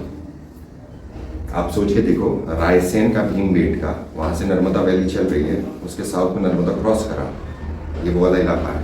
तो ये मेजर कंसंट्रेटेड एरिया, कारण ये यहाँ अंग्रेज पहुंचे नहीं थे, और इतना डीप जंगल हुआ करता था, तो ये प्रिस्टीन कंडीशन में रह गया। और दूसरा पहाड़ों की एजेस वगैरह हैं जहाँ प्लेन्स नहीं, प्लेन्स थे तो आपने सब साफ कर दिए खेती के लिए। इकोनॉमिक एक्टिविटी ने कल्चर को डिस्ट्रॉय किया है, वो डिस्ट्रॉय होता रहता है। बाबड़ी हर्रापाल हो गया। देन गोरा पहाड़ बिच्छी चितरंगी सीधी, गोरा पहाड़ बिच्छी चितरंगी सीधी। फिर रॉक पेंटिंग और शेल्टर्स दोनों मिलते हैं हमको, धौलागिरी ये भी बिच्छी का है, सीधी में बिच्छी सीधी चितरंगी। रॉक पेंटिंग और शेल्टर्स मिलते हैं रानी माछी, ये भी बिच्छी का है। तो सीधी के अंदर 3 हिस्से हो गए, गोरा पहाड़, धौलागिरी और रानी माछी। फिर रॉक पेंटिंग रॉक शेल्टर्स मिलते हैं गुड़ के, गड्डी गुड़ रीवा, ये प्री हिस्टोरिक है। फिर एक है पोर के दाता रॉक पेंटिंग, पोर के दाता रॉक पेंटिंग्स, देवरा बिजावर छतरपुर डिस्ट्रिक्ट वाइज और उसमें दो चीजें करना, एक है सिर्फ रॉक शेल्टर, एक रॉक शेल्टर विद पेंटिंग, वो इंपॉर्टेंट है, उसका एम्फेसिस ज्यादा रखना एग्जाम में। देन पुतलियों के दाता रॉक पेंटिंग देवरा छतरपुर, और रॉक शेल्टर्स हैं with paintings Katni prehistoric to historic. ये मेरा क्या हो गया, ये मेरा वो पार्ट हो गया जिन पार्ट के अंदर अपन गुफाएं खोद रहे हैं विद पैरेलल टू भीमबेटका। पहली चीज भीमबेटका के लिए नहीं है, 7 पहाड़ियां जो मैंने नाम बताए थे, 750 रॉक शेल्टर्स हैं, वो 10 बाय 3 किलोमीटर का इतना एरिया पूरे मध्य प्रदेश में। क्या मध्य प्रदेश को कहा जाता है कि सबसे खतरनाक लेवल के एविडेंसेस मिलते हैं हमें प्री हिस्टोरिक टाइम के। अंग्रेजों ने उसे डिनाई कर दिया था, बच्चों ने कर दिया। अच्छा डेटिंग करवा ले, मतलब वाली डेटिंग कार्बन डेटिंग करा ली, फिर पता चलता है कि अच्छा ये है भैया। इसके बाद में जब लोग बाग आगे बढ़ना चालू होते हैं, इसको यहीं ले लूं, आर्कियोलॉजिकल हेरिटेज इसी के साथ हिस्ट्री की एमपी की। फिर मैं थोड़ा सा लंबा खींच के स्तूप पे आ जाऊंगा, फिर स्तूप की जो हिस्ट्री है मंडे ले लेंगे, that is Buddhist history, that is वैदिक पीरियड, वो हिस्ट्री का पार्ट अगले हफ्ते ओपन कर देंगे। तो ऐसे चल रहे, ओके। सो पैलियोलिथिक टाइम पीरियड पे हथनौड़ा, बोर्ड पे नहीं लिख रहा, हथनौड़ा नर्मदा मैन फीमेल 1.25 लाख साल पुराना या 50-75 हजार साल पुराना होमिनिड स्कल डिस्कवर करने वाले बंदे थे डॉक्टर अरुण सोनाकिया। डॉक्टर अरुण, ये कहलाता है होमो इरेक्टस। होमो इरेक्टस 5 दिसंबर 1982 को ढूंढा था, middle Narmada valley Hathnora district Hoshangabad. Most ancient human remnant found in Indian subcontinent. इसके बाद जो क्लोजेस्ट आता है वो है श्रीलंका का। जियोलॉजिकल टाइमलाइन के अंदर तो अगर बोलते हैं तो मिडिल प्लीयोस्टीन में चला जाता है, ये लगभग 5 लाख साल पुराना बोल सकते हो। अब ये क्रैनियम है, 30s की एज में थी। इसको अरुण सोनाकिया 1982 के अंदर स्टडी किए थे। उसके बाद मैरी एंटोइन डे लुमली 1984 में इन्होंने मॉर्फोलॉजिकल कंपैरिजन किए थे और उन्होंने कहा कि ये होमो इरेक्टस है, यानी आर्काइक मैन का हिस्सा है, यानी ये बंदर नहीं है। क्वेश्चन ये था कि आपने इतना पुराना नहीं कहा, बंदर होगा। मानव को प्रूव करने के लिए मॉर्फोलॉजिकल स्टडीज कंडक्ट करी हैं, तो एंटोइन ने इसकी स्टडी करी थी। अगला पॉइंट जो है मेरे पास वो है आदमगढ़ होशंगाबाद का। आदमगढ़ ओल्डेस्ट इन इंडिया आता है, जो मेरे पास नोट्स हैं उनके हिसाब से। कहीं नई रिसेंट अगर हिस्ट्री के अंदर कुछ चीज आती होगी तो मुझे नहीं पता। C14 डेटिंग से ओल्डेस्ट केव पेंटिंग्स हैं, oldest palaeolithic tools, pottery, bones, pieces, glass piece भी मिले हैं यहाँ, बैंगल्स यहाँ से मिलते हैं। और सबसे पहली चीज यहाँ पे जो मिलती है कैटल रियरिंग की, जानवर पालने का। R.D. जोशी और M.D. Khare 1960-1961 archaeological survey of India की खुदाई से पता चलता है। इसी के साथ में ब्रिगेंद्र नाथ है, रायसेन भीमबेटका का जो अभी हमने बोला ना भी, ये भी पुराना है, ये भी पुरानों में से आता है। अगला ये मेरा हो जाता है कौन सा वाला हिस्सा, ये वाला part.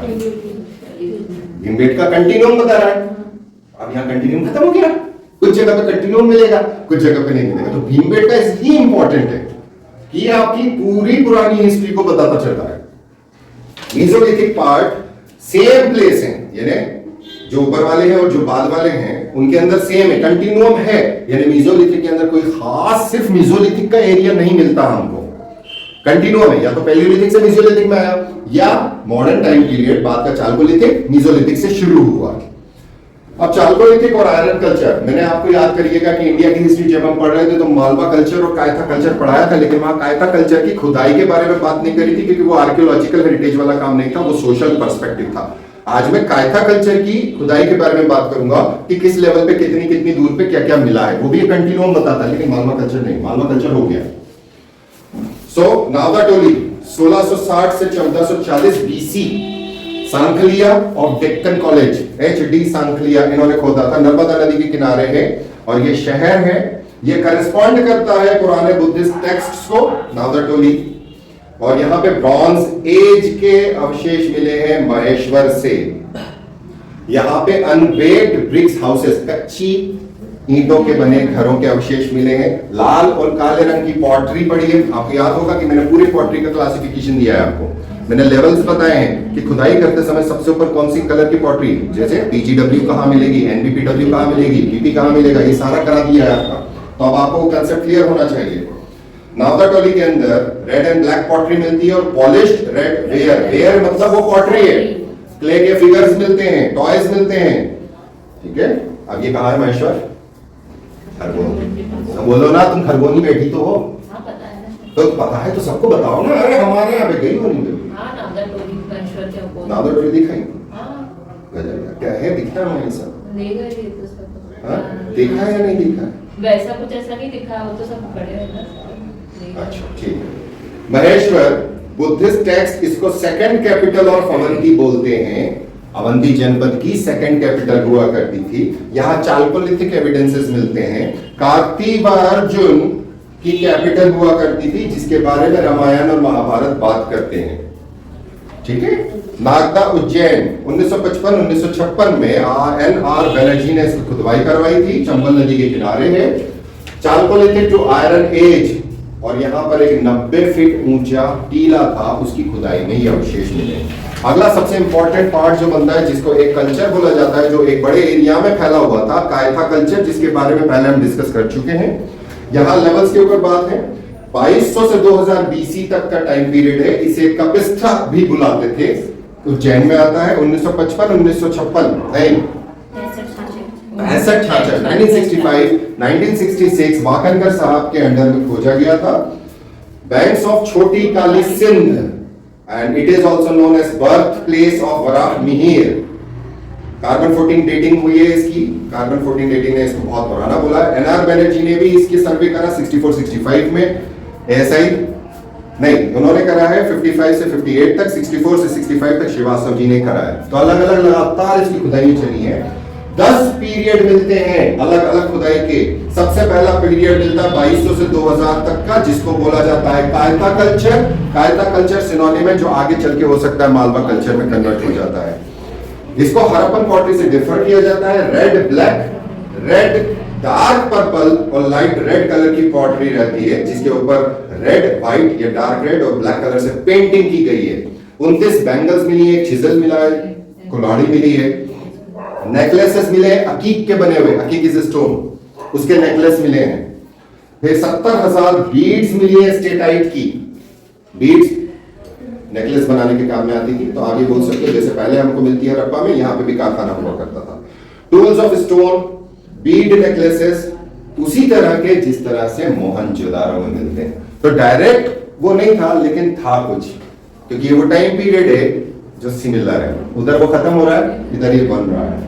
Copper hoard, second culture is known as, second level is known as copper hoard. 1900 से 1600 BC है, पहले से थोड़ा सा अलग हो जाता है। पेंटेड ब्लैक और रॉड रेड और पॉलिश्ड रेड और ग्रे वेयर मिलते हैं। इसमें कॉपर के टूल्स मिलना चालू होते हैं और कॉपर के आदमी मतलब मूर्तियां और जानवरों की मूर्तियां मिलती हैं। थर्ड स्टेज के अंदर जो 1750 से 1300 BC का है, क्ले मेड फिगरीन मिलते हैं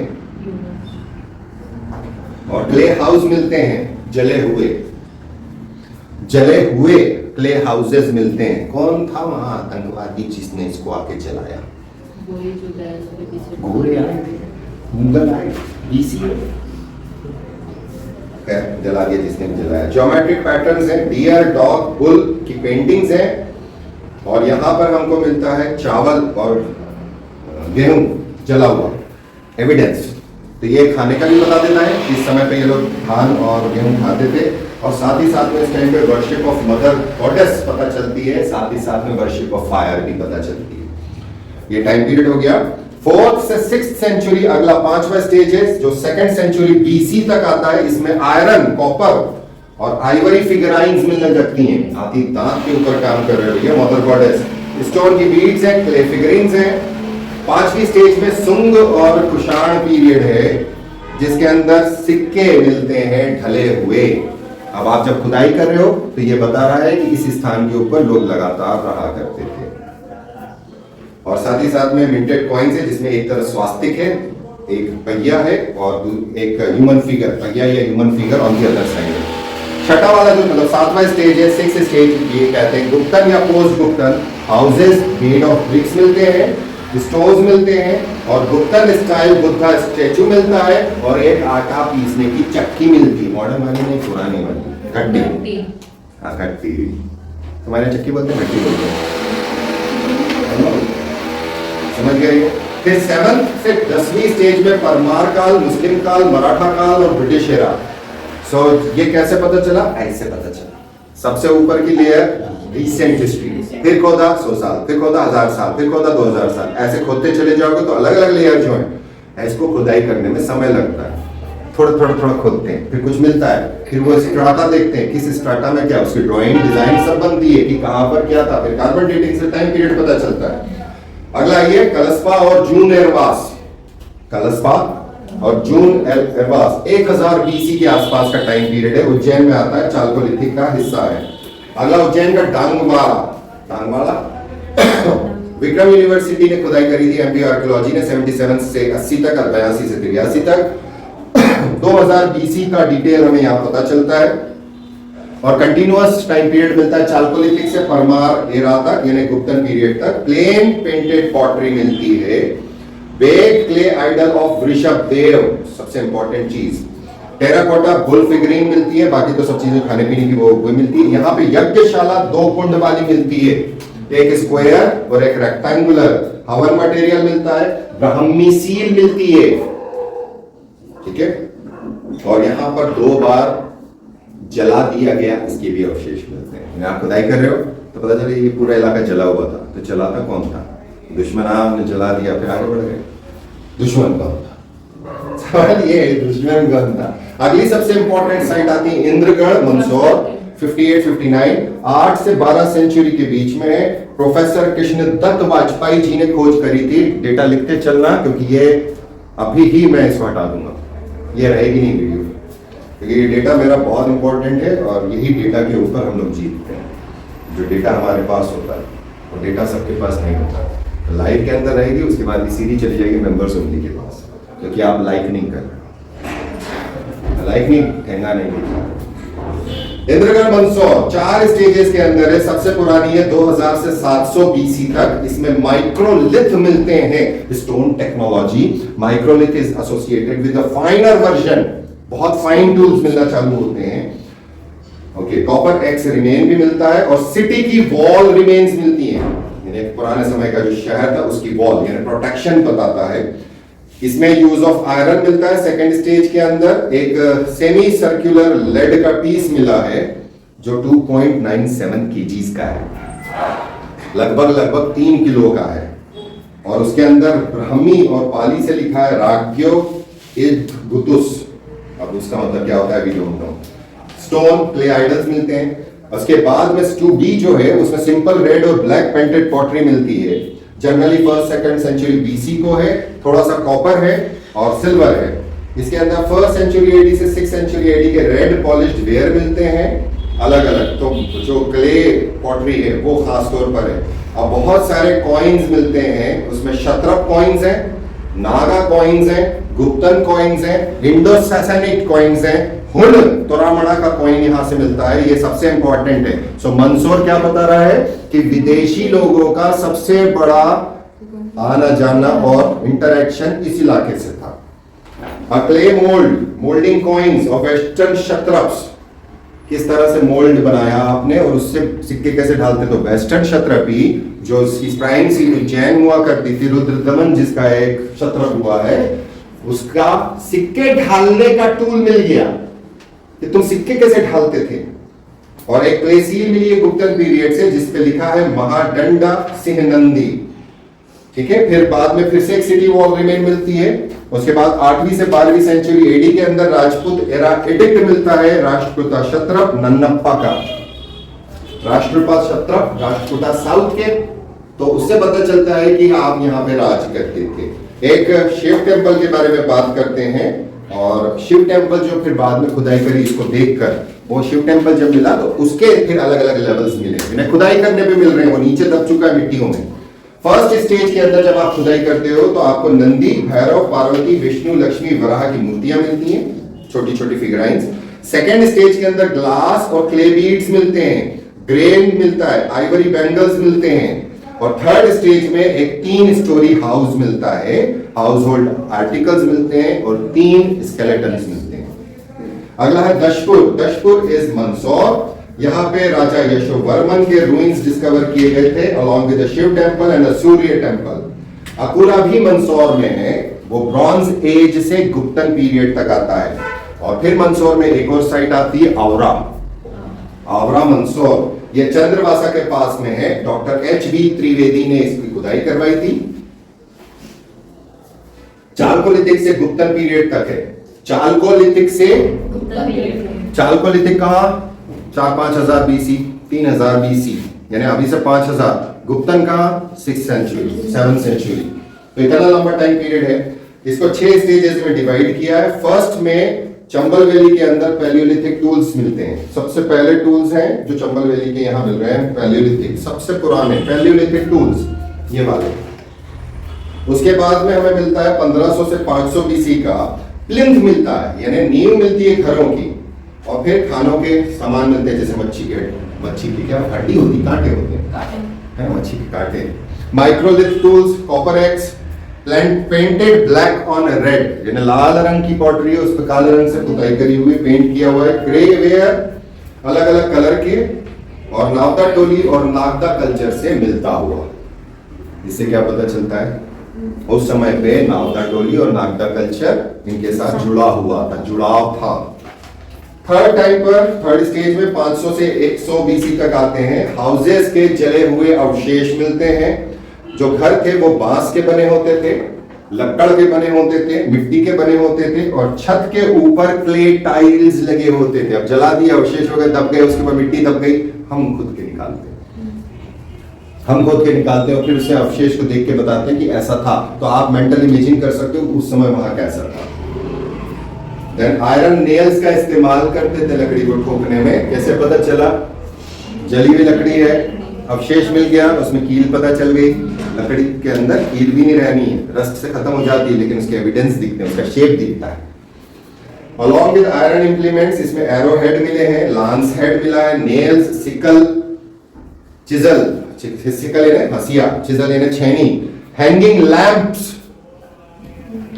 लालटेन लटकाने वाली वो मिली है, copper bangles, stone floor meals, steatite cap of bottle. अब बॉटलों के ऊपर आप ढक्कन का पत्थर के लगा रहे थे।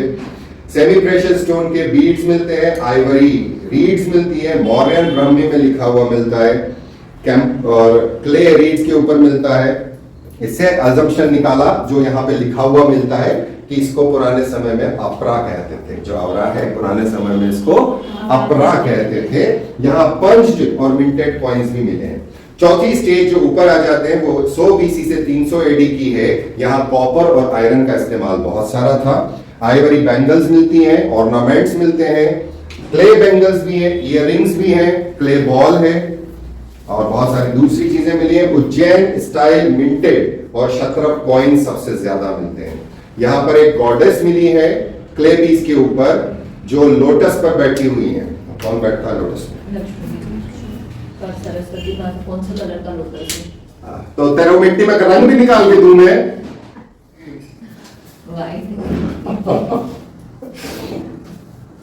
रोमन कॉन्टेक्ट यहाँ पर मेन फीचर है। रोमन कॉन्टेक्ट मेन फीचर है इस टाइम का। फिर पांचवी स्टेज में पोस्ट क्षत्रप एरा मिलता है 300 से 500 एडी का। हाउसेस के रिमेन्स मिलते हैं, क्ले पॉटरी मिलती है, फिगरीन टॉयज मिलते हैं। उसके बाद लास्ट स्टेज है मुगल मराठा काल। 5th-6th सेंचुरी के बाद में कोई एविडेंसेस नहीं है। अगला है प्रोफेसर कृष्णदत्त वाजपेयी जी की खुदाई करा हुआ 60-61 में ऐरण सागर। ये 3 साइड से बीना नदी से घिरा हुआ है, 3 साइड से। यहां पर आयरन का एविडेंस मिलता है चालकोलिथिक टाइम पर। सबसे पहली बार सती का रिचुअल यहां एक इंस्क्रिप्शन से मिलता है। सबसे पहला इंस्क्रिप्शन जहां सती के बारे में पता चलता है उसे डेट करा गया 518 एडी का। यहां पर चौथी साइड, 3 साइड से ये बीना नदी से घिरा है, चौथी साइड पर एक प्रोटेक्शन वॉल है। हुन किंग तोरामना के सिक्के यहां पे मिलते हैं। हुन किंग तोरामना के सिक्के यहां मिलते हैं। पहली स्टेज 2000 से 700 बीसी तक है। अभी से कब तक हो गई? 4000 साल पुरानी। चालकोलिथिक, माइक्रोलिथिक, पेंटेड रेड और ब्लैक पॉटरी, क्ले फिगराइंस मिलते हैं, कॉपर एक्स मिलती है, सर्कुलर गोल्ड पीसेस मिलते हैं, क्ले और शेल पीसेस मिलते हैं बैंगल्स के। सेकेंड स्टेज है 700 से 200 बीसी तक, रेड एंड ब्लैक पॉटरी, जिसमें आयरन एविडेंट है, आयरन एज आ गई। अगली स्टेज आती है 200 बीसी से 100 बीसी पर, पॉटरी चेंज हो गई, एकदम चेंज हो गई, सिंपल रेड कलर की पॉटरी हो गई। कुछ के अंदर ब्लैक पेंटिंग्स हैं, कॉपर और सिल्वर प्लेट किए हुए सिक्के मिलते हैं। प्लेटिंग कैसे करते थे तुम, ये सोचने की बात है। दे वर नोइंग मेटलर्जी। आज तो हम इलेक्ट्रिसिटी का इस्तेमाल करते हैं प्लेटिंग का, उस टाइम तुम क्या करते थे, प्लेटेड है। अगला 1st सेंचुरी से 6th सेंचुरी एडी पर है, polished red ware with black lines, silver and copper coins. और फिर अगला है 16वीं से 18वीं शताब्दी तक, प्रोटेक्टिव वॉल्स ऑफ। अगली साइड जो इसी टाइम की इस हिस्टोरिकल साइड टाइम पीरियड में है, दैट इज बेसनगर विदिशा। 1910 में H.H. लेक ने खुदाई करी थी पहली, उसके बाद D.R. भंडारकर ने करी, फिर 63-64 के अंदर M.D. खरे ने ASI से करी। 2600 बिफोर प्रेजेंट टाइम पीरियड निकाला गया है। एनालॉगस टू कायथा कल्चर, जैसा कायथा कल्चर था वैसा ही बेसनगर कल्चर था। इंपॉर्टेंट है, 1800 से 900 बीसी तक है। यहां पर खाम्बाबा हिलियोडोरस का पिलर मिलता है। खंबा बाबा हिलियोडोरस का पिलर। हिलियोडोरस कौन था, एक राजदूत था, ग्रीक था, सेलेकस निकेटर ने भेजा था, किसकी कोर्ट में भेजा था, और वो किसका वो था, चेहरा, गरुड़ पिलर भी कहते हैं इसको, ठीक है। Pillar of Heliodorus Khambaba, it was discovered by Cunningham ने ढूंढा था, रिलेटेड टू वैष्णविज्म। इसमें मौर्यन पीरियड के एविडेंस मिलते हैं, सोसाइटी गुप्तन पीरियड के कंटेम्पररी रही है। और यहाँ पर फिगराइंस बहुत सारे हैं, टॉयज हैं, शेल्स हैं, आइवरी बैंगल्स हैं जो खुदाई में मिलते हैं आपको। तो लंबा टाइम पीरियड मिलता है ओवरलैप की, इसके बाद ये, इसके बाद ये, इसके बाद ये। यहाँ पे लगातार सिक्के मिले, क्षत्रपा सिक्के, नाग, सातवाहन, कलचुरी। यहाँ पर एक मौर्यन कनाल मिली है, नहर, मौर्यन टाइम की कनाल मिली है, और एक छोटा बुद्धिस्ट स्तूप भी मिला है, अवशेष। ब्राह्मणिकल श्राइन है विदिशा की, इसको जो ये डेडिकेटेड है विष्णु की, ये फर्स्ट एग्जांपल इन इंडिया है जहां लाइम मोर्टार यूज किया गया, यानी चूने की जुड़ाई यूज की गई है। और यही एक ब्राह्मणिकल स्टोन स्ट्रक्चर है जो 2nd सेंचुरी बीसी का है, इससे पुराना नहीं मिलता। फिर चालकोलिथिक पीरियड के टाइम पीरियड है पीजीडब्ल्यू, ये तो आपको पढ़ा ही दिया मैंने। तो पीजीडब्ल्यू से एनबीपीडब्ल्यू तक आ जाता है, और यहाँ पर Vidisha style punched marked coins चलना चालू होते हैं। इसी जगह के सिक्कों को विदिशा स्टाइल कॉइन कहा जाता था। और यहाँ पे टेराकोटा मदर गॉडेस मिली है।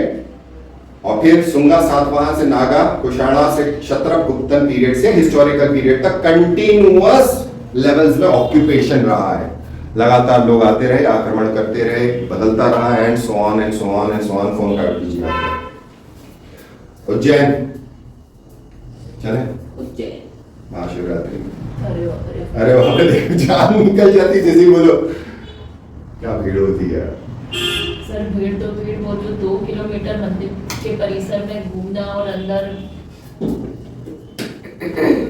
पहले आसान, और जब जाओ ना तब चेंज हो जाता है। लो उज्जैन का नाम लिया, उज्जैनी हाजिर है। चेतना बाबू बाद में बात करेंगे, बोलते मैसेज करके। क्लास में वो आने वाली है। आने वाली है, कब बोला उसने? नहीं मतलब बोला तो नहीं, आ रही हो तो उसको बोला आ जाओ क्लास में। उज्जैन 700 से 5वीं शताब्दी बीसी, हमको पॉटरी मिलती है, रेड ब्लैक स्टोन। एक सिटाडेल मिलता है जो शहर का परकोटा होता है। तो सवाल ये भी हो सकता है बड़ा सिंपल, किन किन इलाकों में सिटाडेल मिला, परकोटा। तो जहां जहां बाउंड्री वॉल के अवशेष मिलते हैं उन सबको आप अलग से एक जगह लिख लेंगे, स्पेशलिटी। ये भी 3 साइड से घिरा हुआ है प्रोटेक्शन पर, एक तरफ शिप्रा नदी है। हाउस रिमेन्स मिलते हैं, एंट्रेंस इसका नॉर्थ वेस्ट से था। 499 बीसी से लगभग 500 बीसी से 200 बीसी तक एनबीपीडब्ल्यू मिलता है, नॉर्दर्न एनबीडब्ल्यू। और बोन के एरोहेड मिलते हैं, कॉइन्स हैं, सील्स हैं, बहुत सारी चीजें हैं। फिर 200 बीसी से परमार का टाइम पीरियड मिलता है। इस टाइम पर एक लॉर्ड फोर्ट्रेस के अवशेष मिलते हैं, किले के। बड़ा किला हुआ करता था जो अब नहीं है, और उसके दोनों तरफ ट्रेंचेस दिखती हैं। इसका एरिया 16 किलोमीटर का था। आसपास पूरा अगर घूमोगे तो 16 किलोमीटर का सरकम फेरेंस मिलता है। ठीक है। रूलघाट धार में खोदा गया है जहां ब्रॉन्ज एज है। बिरजा खेड़ी हंडिया बैतूल का है। इसमें ये मेरा मित्र है प्रमोद, जिसने इसे खोदा था 2013 में 6-7 सेंचुरी, जबलपुर आर्कियोलॉजिकल का है। देन अभी जो लेटेस्ट फाइंडिंग्स हुई हैं, लेटेस्ट फाइंडिंग्स जो आर्कियोलॉजिकल हिस्ट्री के बारे में है, विंध्य शक्ति द फाउंडर ऑफ वाकाटाकास, इनके बारे में हमें एविडेंस मिलते हैं मनोरा से। मनोरा एंशियंट श्रोमनितपुर मैहर सतना के पास से कैमूर हिल्स में। और यहाँ पे तो बहुत पुराना मिला करता था, लेकिन अब इसको थोड़ा सा फोकस किया गया है कि ये ऐसा हो सकता है। ये विंध्यास वाकाटाकास का एरिया हुआ करता था जब समुद्रगुप्त ने इसको तबाह कर दिया। तो कहा जाता है जो डिस्कवरी हुई है, जो मकान मिला है 1500 year old, doctor Ramesh Yadav ने इसकी खुदाई करी है रिसेंटली, और ये करीब 1500 साल पुराना है। 2009 के अंदर इस इलाके के अंदर खुदाई चालू हुई थी अलग अलग जगहों पर, और यहाँ पे बहुत सारी दूसरी चीजें भी मिली हैं। फिर एक है हमारा 11th सेंचुरी टेम्पल रिमेन्स, जो महाकाल श्राइन अभी जो आप बात कर रही थी उसके नीचे मिला है, जो प्रोबेबली शुंग डायनास्टी का है। ओके। फिर एक और है सागर का, एक प्रॉब्लम आ रहा था सातगढ़ कदन रिवर, यहाँ पे इरिगेशन प्रोजेक्ट है जिसकी वजह से हो सकता है उसके पड़ोस वाली साइट खत्म हो जाए। ये क्या था मेरा आर्कियोलॉजिकल हेरिटेज, गड़े मुर्दे खोदोगे तो बदबू आएगी वाला पार्ट। अगला पार्ट मेरा इसके बाद आएगा, दैट इज योर सांची के स्तूप, the second world heritage site. पहली हो गई भीमबेटका, सेकंड पे आ जाइए। अब हम आ गए कौन सा पीरियड, ये वाला टाइम पीरियड था। इसके अंदर जब हम चल रहे थे तब हमको यहाँ पे मिल रहा था बुद्धिस्ट पीरियड। अब हम इसी बुद्धिस्ट पीरियड की बात कर लें तो बुद्धिस्ट पीरियड के अंदर आर्किटेक्चर मिलना चालू होता है। अब आर्किटेक्चर की स्टाइल थोड़ा सा मुझे आप लोग बताएं, मैंने आपको सिखाई थी कि अगर मैं एक स्तूप बनाता हूं, ठीक है, इसको क्या बोलते हैं, इसको क्या बोलते हैं जो मैंने बनाया डायग्राम, स्तूप है। हर्मिका तो ये होगी, ये हर्मिका। फिर इसके ऊपर क्या लगेगा, नहीं वो तो दरवाजा है। क्या लगा इसके ऊपर, सबसे ऊपर टॉप पर अम्ब्रेला स्टिक, क्या बोलते हैं, छत्रष्टि। ठीक है, ये पार्ट हो गया। अब इसके बाद पार्ट क्या बनता है, इसके बाद पार्ट क्या बनता है, हर्मिका कौन सी हो गई, ऊपर जो थोड़ा चौक, ये वाला हिस्सा, ये हर्मिका, ये छतरी है या छत्रष्टिका। इसके बाद यहाँ पर ऐसी ये सीढ़ियां जैसी हैं, यहाँ आप ऊपर चढ़ सकते हो, यहाँ आप घूम सकते हो, यहाँ पे भी जाली लगी हुई है। इसको क्या बोलते हैं,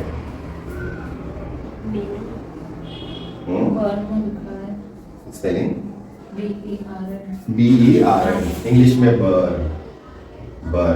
उसके बाद फिर यहाँ पर ऐसी फेंसिंग है, ऐसी फेंसिंग पत्थर की, और फिर एक ऐसे गेट्स हैं, इनको क्या बोलते हैं। और फिर एक किसी समय में कॉलम हुआ करता था अशोका का 3 लायन पिलर। किसका बात कर रही हैं आप, पहले मैसेज कर लीजिए। मैसेज नहीं सर, मैं इसमें क्लियर देख रही हूँ जो अच्छा, आप फोटो फॉलो, कर, हाँ अच्छा एनलार्ज करके आप हाँ। बात कर रही हैं। वो जो आपने पिलर बोला ना, वो इस पे तोरण लिखा हुआ है, वैसे ही दिख रहा है। तोरण मतलब गेटवे, ये तोरण हो गया। ठीक है, इन पिलर्स पे कार्विंग्स है, सब पे सवाल आते हैं, यहाँ सवाल है, यहाँ सवाल है, इस पे सवाल है, इस पे सवाल है, इस पे सवाल है, इस पे सवाल है, सब पर सवाल है। और क्या है इसके अंदर, बाहर वाली फेंसिंग है, ठीक है, जिसे हम रेलिंग बोलते हैं, रेलिंग। अब मिला क्या और क्या है, इसके ऊपर आ जाइए। स्तूपा, विहार और चैत्य, ये 3 जगह बुद्धिज्म के साथ एसोसिएट की जाती हैं। सबसे पहला क्या, स्तूपा। स्तूपा एक अकेला नहीं होता है, स्तूपा एक फिजिकल वास्तव में होता है, एक सिंबॉलिक भी होता है, सिर्फ एक सिंबल के तौर पे भी यूज किया जाता है स्तूपा। दूसरा होता है चैत्य और तीसरा होता है विहार। अब इनका मतलब बताइए। स्तूप गौतम बुद्ध की या तो अस्थियों को या उनके चेले जितने थे या कोई अच्छे जो गुजरे हैं बुजुर्ग, उनकी अस्थियों की या उनके कुछ निशानियों को रखने के लिए बनाया जाता है। ठीक है, रखा या कुछ सिंबॉलिक होते हैं, सिर्फ बना दिया, उसमें नहीं मिला। चैत्य में क्या करते हैं? प्रेयर करते हैं। तो चैत्य इज जनरली मेडिटेशन हॉल या मेडिटेशन का इलाका। विहार मतलब विचरण नहीं करना, विहार मतलब वहां रहते थे। तो जो सांची का कॉम्प्लेक्स है उसमें तीनों के एविडेंस है। स्तूप हैं, 3 बड़े स्तूप हैं और खूब सारे छोटे छोटे स्तूप हैं, ये तो मिलता है। साथ ही साथ में हमें चैत्य के अवशेष मिलते हैं और हमें विहार के अवशेष मिलते हैं। इसी विहार के अवशेष में से हमें कुछ ऐसे जेवर मिले थे जिनसे पता चलता है कि ये श्री देवी के थे। वो श्री देवी नो सर।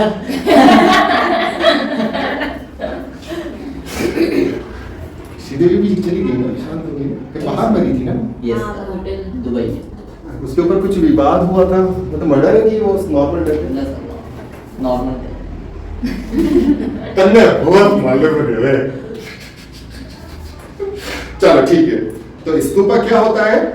मूंड हेमिस्फेरिकल स्ट्रक्चर होता है जिसमें रिलिक्स रखे जाते हैं। चैत्य क्या होता है? श्राइन है या सेंचुरी है, टेंपल है या प्रेयर हॉल है, कॉमन है। और विहार मोनास्ट्री जहां पे मॉन्क्स रहा करते थे।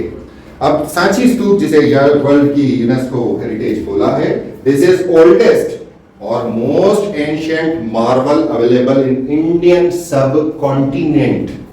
मैन मेड स्ट्रक्चर, बड़ा सारा, छोटा मोटा तो बहुत सारा है, मगर इतना कॉम्प्लेक्स स्ट्रक्चर उस समय का मौर्य हिस्ट्री को बताता हुआ, कंटिन्यूम देता हुआ गुप्तन हिस्ट्री तक अकेला है। इसका सिग्निफिकेंस ये है आर्कियोलॉजी के अंदर। ठीक है, विदिशा डिस्ट्रिक्ट में है कि रायसेन डिस्ट्रिक्ट में है? रायसेन। सो सांची लाइज इन रायसेन। अब यहाँ खेल सुनना, यहाँ से 7 किलोमीटर दूर उदयगिरी केव्स हैं, 7-8 किलोमीटर समथिंग लगता है। वो कहाँ है?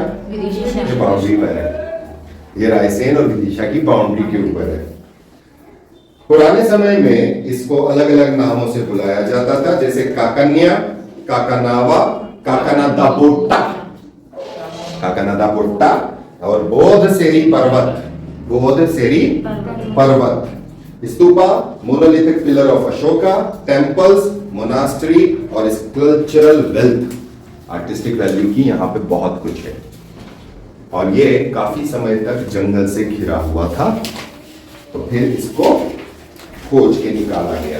अशोका भैया नाम सुने हैं? कौन था वो? अशोक की बात कर रहा हूँ क्या मैं? पक्का? मेरा जो दोस्त है उसकी बात नहीं कर रहा था। तो तुमने कौन सा अशोक? मैंने तो सुना अशोक के बारे में। अच्छा, ये ना तुम लोग लाइन पर आ गए हो। अच्छा, पहले सिखाया। ओके ओके, शाबाश। सुंगा पीरियड, अशोक के बारे में कहा जाता है कि ये लकड़ी का और मिट्टी का था, वुडन और मड, ये कहा जाता है सबसे पहला ऐसा बना था। अशोक के बारे में कहा जाता है वुड और ब्रिक्स का था। शुंगा पीरियड के अंदर आसपास के इलाकों में और काम हुआ। अशोकन स्तूप को बड़ा करा और इस स्तूप के ऊपर, पहला ये मिट्टी का बनाया, मिट्टी और ईंटों का, इसके ऊपर पत्थर लगा दिए। जो आज का स्ट्रक्चर है किसने करा? सुंगास। क्या कर दिया? आई डॉन। कैसा है डॉन? हो गई मेंस दिया कि नहीं? इधर जन से आया मेरा डॉन। डॉन को याद करो, डॉन आ गया। अभी नाम पढ़ा ही रहे थे महाकालेश्वर और डॉन आ गए। इसको घुमा लाया। चल पहले बात करते हैं, जा पढ़ बैठ के। तो हम लोगों ने इस पे पत्थर लगाए। कब पत्थर लगाए? जब सुंगा का टाइम पीरियड था। इसी टाइम पीरियड में बाहर की जो बालुस्ट्रेड है, ये वाला हिस्सा पत्थर का, ये बनाया गया। स्टेयर केसेस बनाए गए और ऊपर हर्मिका लगाई गई। इधर modification of the existing, Ashok ने जो बनाया था वुडन, उसको इतना ज्यादा डेवलप कर दिया गया। साथ ही साथ में रिकंस्ट्रक्शन पीछे वो हुआ इसी टाइम पर। इसके बाद आंध्र सातवाहन आते हैं। प्रोबेबली किसका राज हो गया? सातवाहन। अब सातवाहनों ने इसके आसपास गेट लगवाए। ये वाला पीरियड किसका हो गया? सातवाहन। ये आपसे पूछा जा सकता है, प्रोबेबली वाला काम है, टाइम पीरियड डेट करता है। गुप्तन पीरियड के अंदर इसके साइड में एक टेंपल है, छोटा सा सिंगल रूम टेंपल है, बढ़िया है। उसके ऊपर कार्विंग जो कभी मेरे साथ चलना, फिर मैं उसके फीचर्स बताऊंगा, ये कार्विंग कैसी होती है उसको मैं अभी नहीं बता सकता, वो देखना। अब हुआ ये था कि बहुत लंबे समय तक 14th से 19th सेंचुरी तक इसका कोई एविडेंस हमें किसी हिस्टोरिकल रिकॉर्ड में नहीं दिखता। इससे पता चलता है कि it was lost. Lost in the sense था मगर नहीं था। इक्लिप्स लगा हुआ था, डॉक्ट्रिन ऑफ इक्लिप्स चल रहा था उसके ऊपर। तो यहां पर सर जॉन मार्शल ने बाद में एक म्यूजियम खोला, बहुत बाद में, सर जॉन मार्शल बाद में आए। लेकिन भैया यहां पर आए थे एक जनरल टेलरिंग करते, जनरल टेलर आए थे 1818 में। टेलर भैया ने इनको ढूंढ लिया था, 1818 टेलर, 1818 टेलर साहब ने इसको ढूंढ लिया था। अब यहीं पर थोड़ी सी दूर पर सांची से एक और प्रोटेक्टेड मॉन्यूमेंट है जिसका नाम है सात धारा। क्या नाम है? सात धारा। वो भी एक यूनेस्को का प्रोजेक्ट है वहां पर। ओके, अब यहां पर हमें सारिपुत्ता और महामोदगलायन के अवशेष प्राप्त हुए थे स्तूप नंबर 3 से। 1 2 3, इसका नक्शा देखोगे तो 1 2 3 अलग अलग है। जो 2 नंबर का स्तूप है उसके लिए सीढ़ियां चढ़ के उतर के जाना पड़ता है, वहां कोई नहीं पहुंचता। उसकी वीडियो मैंने बनाई है और उसमें पड़ी हुई है। जहां जहां मैं आजकल विजिट कर रहा हूं उसकी डालना चालू करे थे, वो एक ही है। तो वहां कोई नहीं जाता, वहां मेरा जूता भी टूट गया था वहां यार। अब वो ऊपर चढ़ने में इतनी ऊंची, तो उसके पहले वैसे ही रेड मारे थे जब लोगों का कौन सा एग्जाम था उस टाइम छुट्टी मारने भाग गया था। इसका थोड़ी देख, किसका 21 की प्री थी उस टाइम, यूपीएससी की थी उस टाइम, कोलाइड हो गए थे दोनों एग्जाम। ओके चलो छोड़ो, हो गया। अब यहाँ पर जो डोरवेज हैं, 4 तोरण गेटवेज हैं जिसपे जातक स्टोरीज हैं। जातक, व्हाट इज जातकास?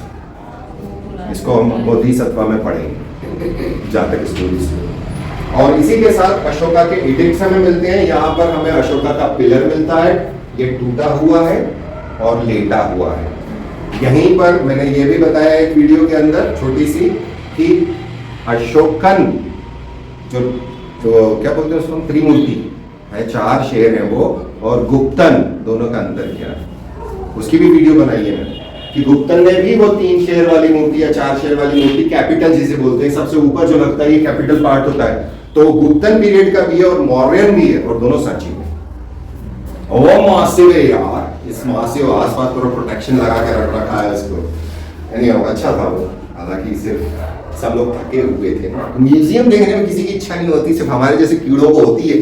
अच्छा वाला काम पे पढ़ लिए ना, पागल हो गए फालतू में। अशोकन एडिक्ट्स हमें और जगहों पे मिलते हैं, जैसे गुर्जरा दतिया, रूपनाथ जबलपुर और सांची रायसेन। मुझे एक चीज बोलना, मेरी जो पुरानी वीडियो है जिसके अंदर मैंने अशोकन एडिक्ट्स पढ़ाए हुए हैं उसको मैं पब्लिक कर दूंगा, है ना। वो तुम लोगों को आज, क्योंकि मेरे पास टाइम नहीं है कि मैं उतना लंबा चौड़ा लेक्चर वापस से लूं कि सारे एडिक्ट क्या होते हैं, सारे इंस्क्रिप्शंस क्या होते हैं, पिलर एडिक्ट किन्हें कहते हैं, रॉक एडिक्ट किन्हें कहते हैं।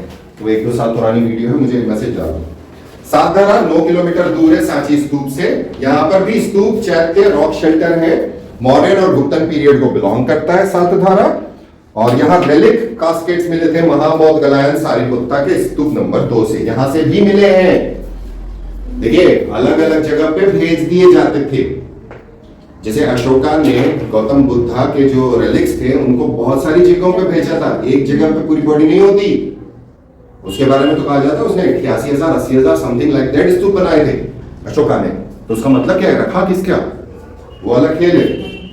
सोनारी 25 किलोमीटर दूर है सांची से। यहाँ पे 2 लार्ज और 5 छोटे स्तूप मिले हैं। 1850 के अंदर अंग्रेजों ने ढूंढा था। यहाँ पर भी 2 बॉक्सेस मिले थे रेलिक्स के, लेकिन पता नहीं है वो क्या है। अभी ये विक्टोरिया और अल्बर्ट म्यूजियम लंदन में रखे हुए हैं। अगला है भोजपुर के स्तूप। भोजपुर क्या है? Bhojpur is a temple town. क्यों मशहूर है? Bhojpur temple is amazing. देखा है किसी ने? तुमने देखा है? क्या अमेजिंग है यहाँ, मतलब वास्तव में। तुम कहा आज मुस्कुरा रहा है? मैं भी गई हूँ। तो अच्छा हाँ, तुम गई तो बोलना चाहिए ना उछल के, हाँ हम भी तो गए थे। भोजपुर मुरेलखंड, यहाँ पर 37 स्तूप हैं, 11 किलोमीटर है सांची से। इसके अंदर एक में बुद्धा का फिगर मिला है, मेजर कनिंघम ने खोदा था। रेलिक कास्केट्स मिले हैं। एक और है अंधेर, अंधेर में 6 स्तूप हैं। ये मुरेल खुर्द के पास है, 19 किलोमीटर है सांची से। अब आप अगर प्लॉट करना चालू करोगे तो सांची से एक ऐसा सर्कल खींचोगे तो बहुत बड़ा एरिया है जहां पर बुद्धिस्ट डोमिनेशन हुआ करता था। ये वो एरिया है जिस समय पर यहाँ अशोका की सीट होती थी। ये हीनयान बुद्धिज्म का सेंटर हुआ करता था, हीनयान का। और श्रीदेवी जो अशोका की कंसॉर्ट हैं, उनके बारे में यहाँ एक एडिक्ट मिलता है, उसी से नाम पता चलता है। ओके, अगला है सारूमारू केव्स, 80 किलोमीटर भोपाल से बुद्धिस्ट मोनास्टिक कंपाउंड है, 52 किलोमीटर है भीमबेटका से। यहाँ पे बहुत सारे स्तूप है, नेचुरल केव्स हैं, और यहाँ अशोका का एक इंस्क्रिप्शन है जिसमें श्रीदेवी के बारे में है कि वो और उनकी कंसॉर्ट यहाँ रुके हैं। और ये सलकनपुर टेम्पल्स के पास में है। सलकनपुर देवी माता का मंदिर जो है, हमारे भूतपूर्व मामा जी सीएम साहब, उनका खास इलाका है। उसके बाद बुद्धनी और बुद्धिस्ट साइट्स और है, जैसे तुमेन गुना में और मांडा सीधी में, मांडा सीधी में।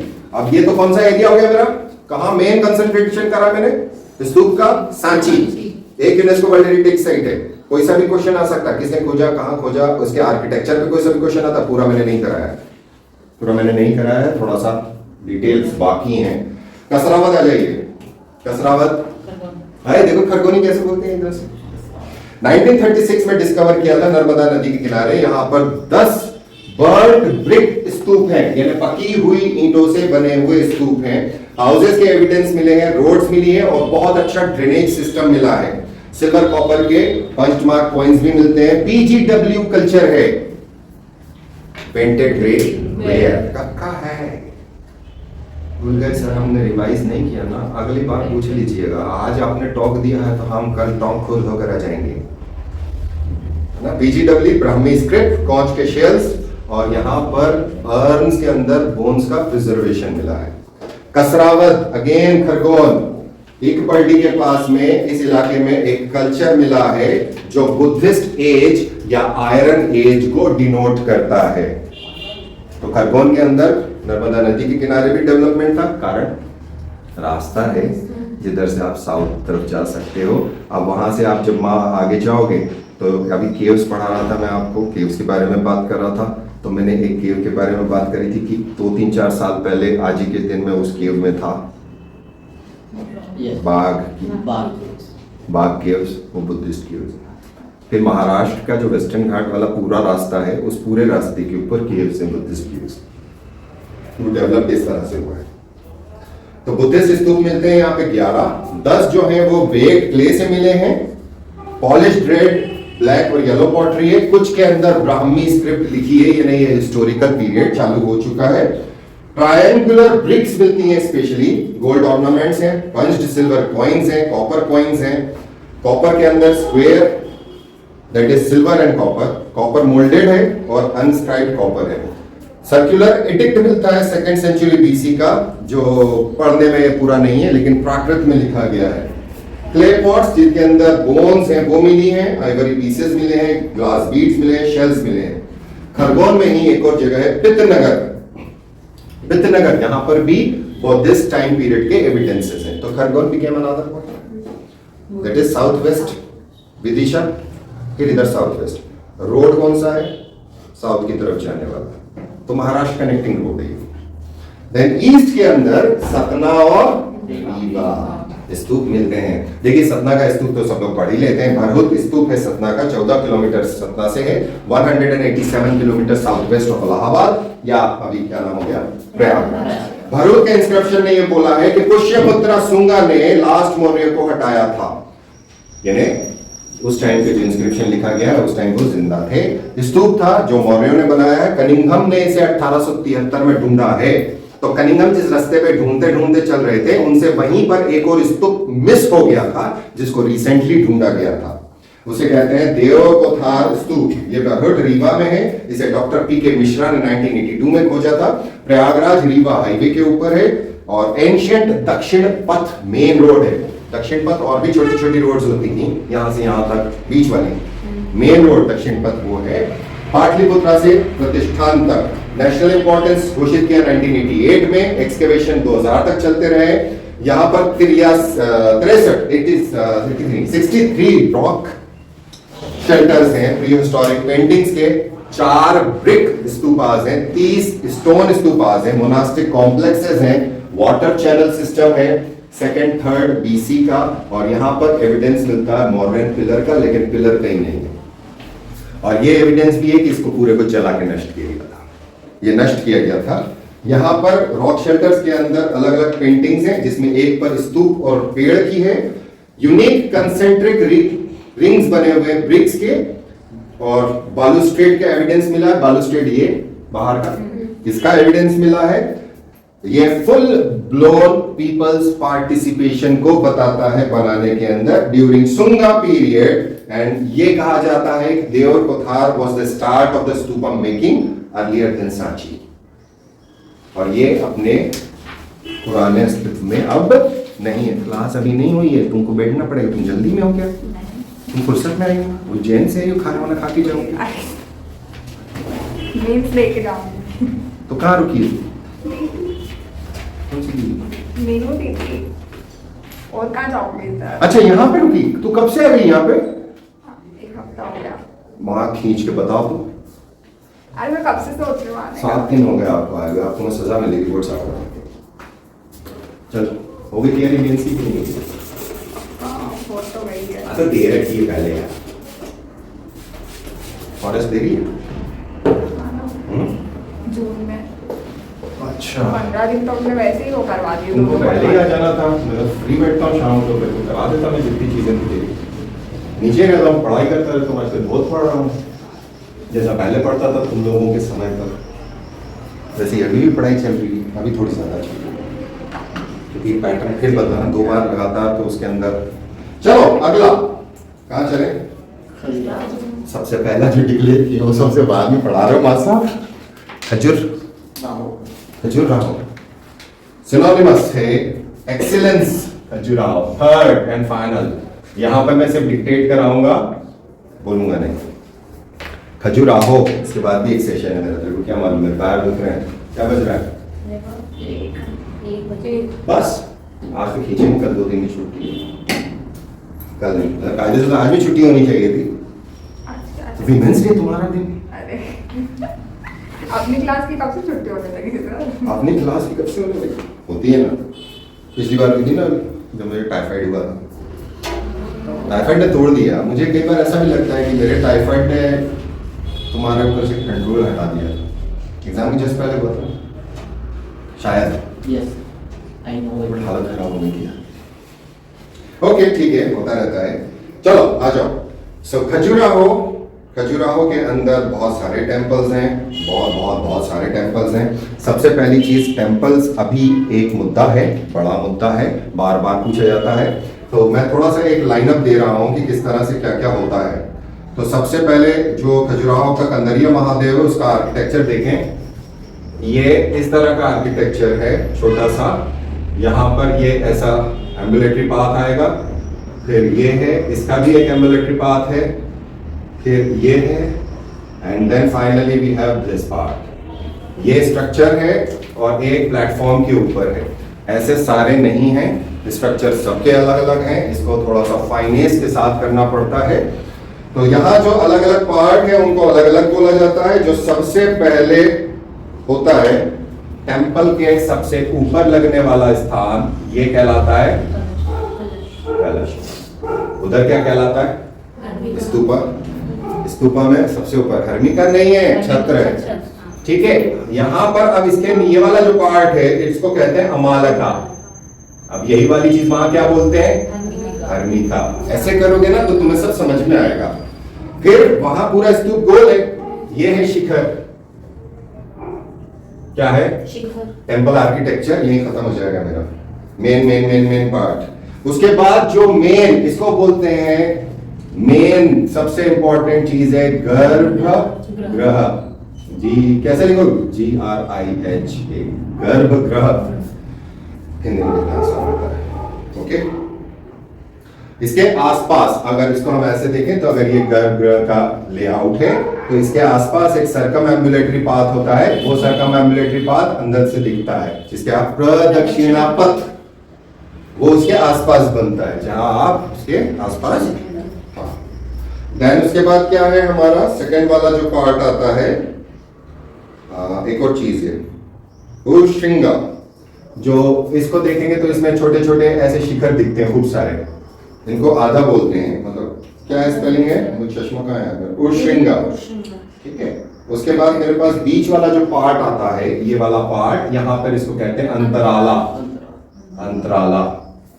ठीक है, उसके बाद हमारे पास होता है महामंडप। दिस इज द पार्ट जिसको हम कह रहे हैं महामंडपा, महामंडप। उसके बाद में हमारे पास है मंडप, मंडप, और मंडप के बाद में है अर्ध मंडप, और एंट्रेंस है ये अर्ध मंडप। एक जागती होती है, ये रेज्ड प्लेटफॉर्म है और स्टेयरकेस है। जनरली जो ये वाला है ईस्ट को फेस करता है। ये बेसिक बहुत छोटे छोटे में बताया है। अगर आप इसको, जैसे मैंने एक सेशन लिया था, आई थिंक परमार कालीन टेम्पल आर्किटेक्चर जो था, उसके ऊपर मैंने जो सेशन लिया था उसके अंदर मैंने इसको ज्यादा डिस्कस किया है। यहाँ पे बहुत सारे टेम्पल्स हैं जो अभी हमने बात करी थी स्टार्टिंग के अंदर, 1000 साल पहले, यानी 900 AD से 1100 AD तक हैं, अलग अलग टाइम के हैं। चंदेलाज राजवंश है, जिजाक भुक्ति के इन्होंने बनवाए थे। 9th to 13th सेंचुरी कहा जाता है। 9th 13th सेंचुरी ये टाइम पीरियड आता है। चंदेलाज राजवंश आ जाता है।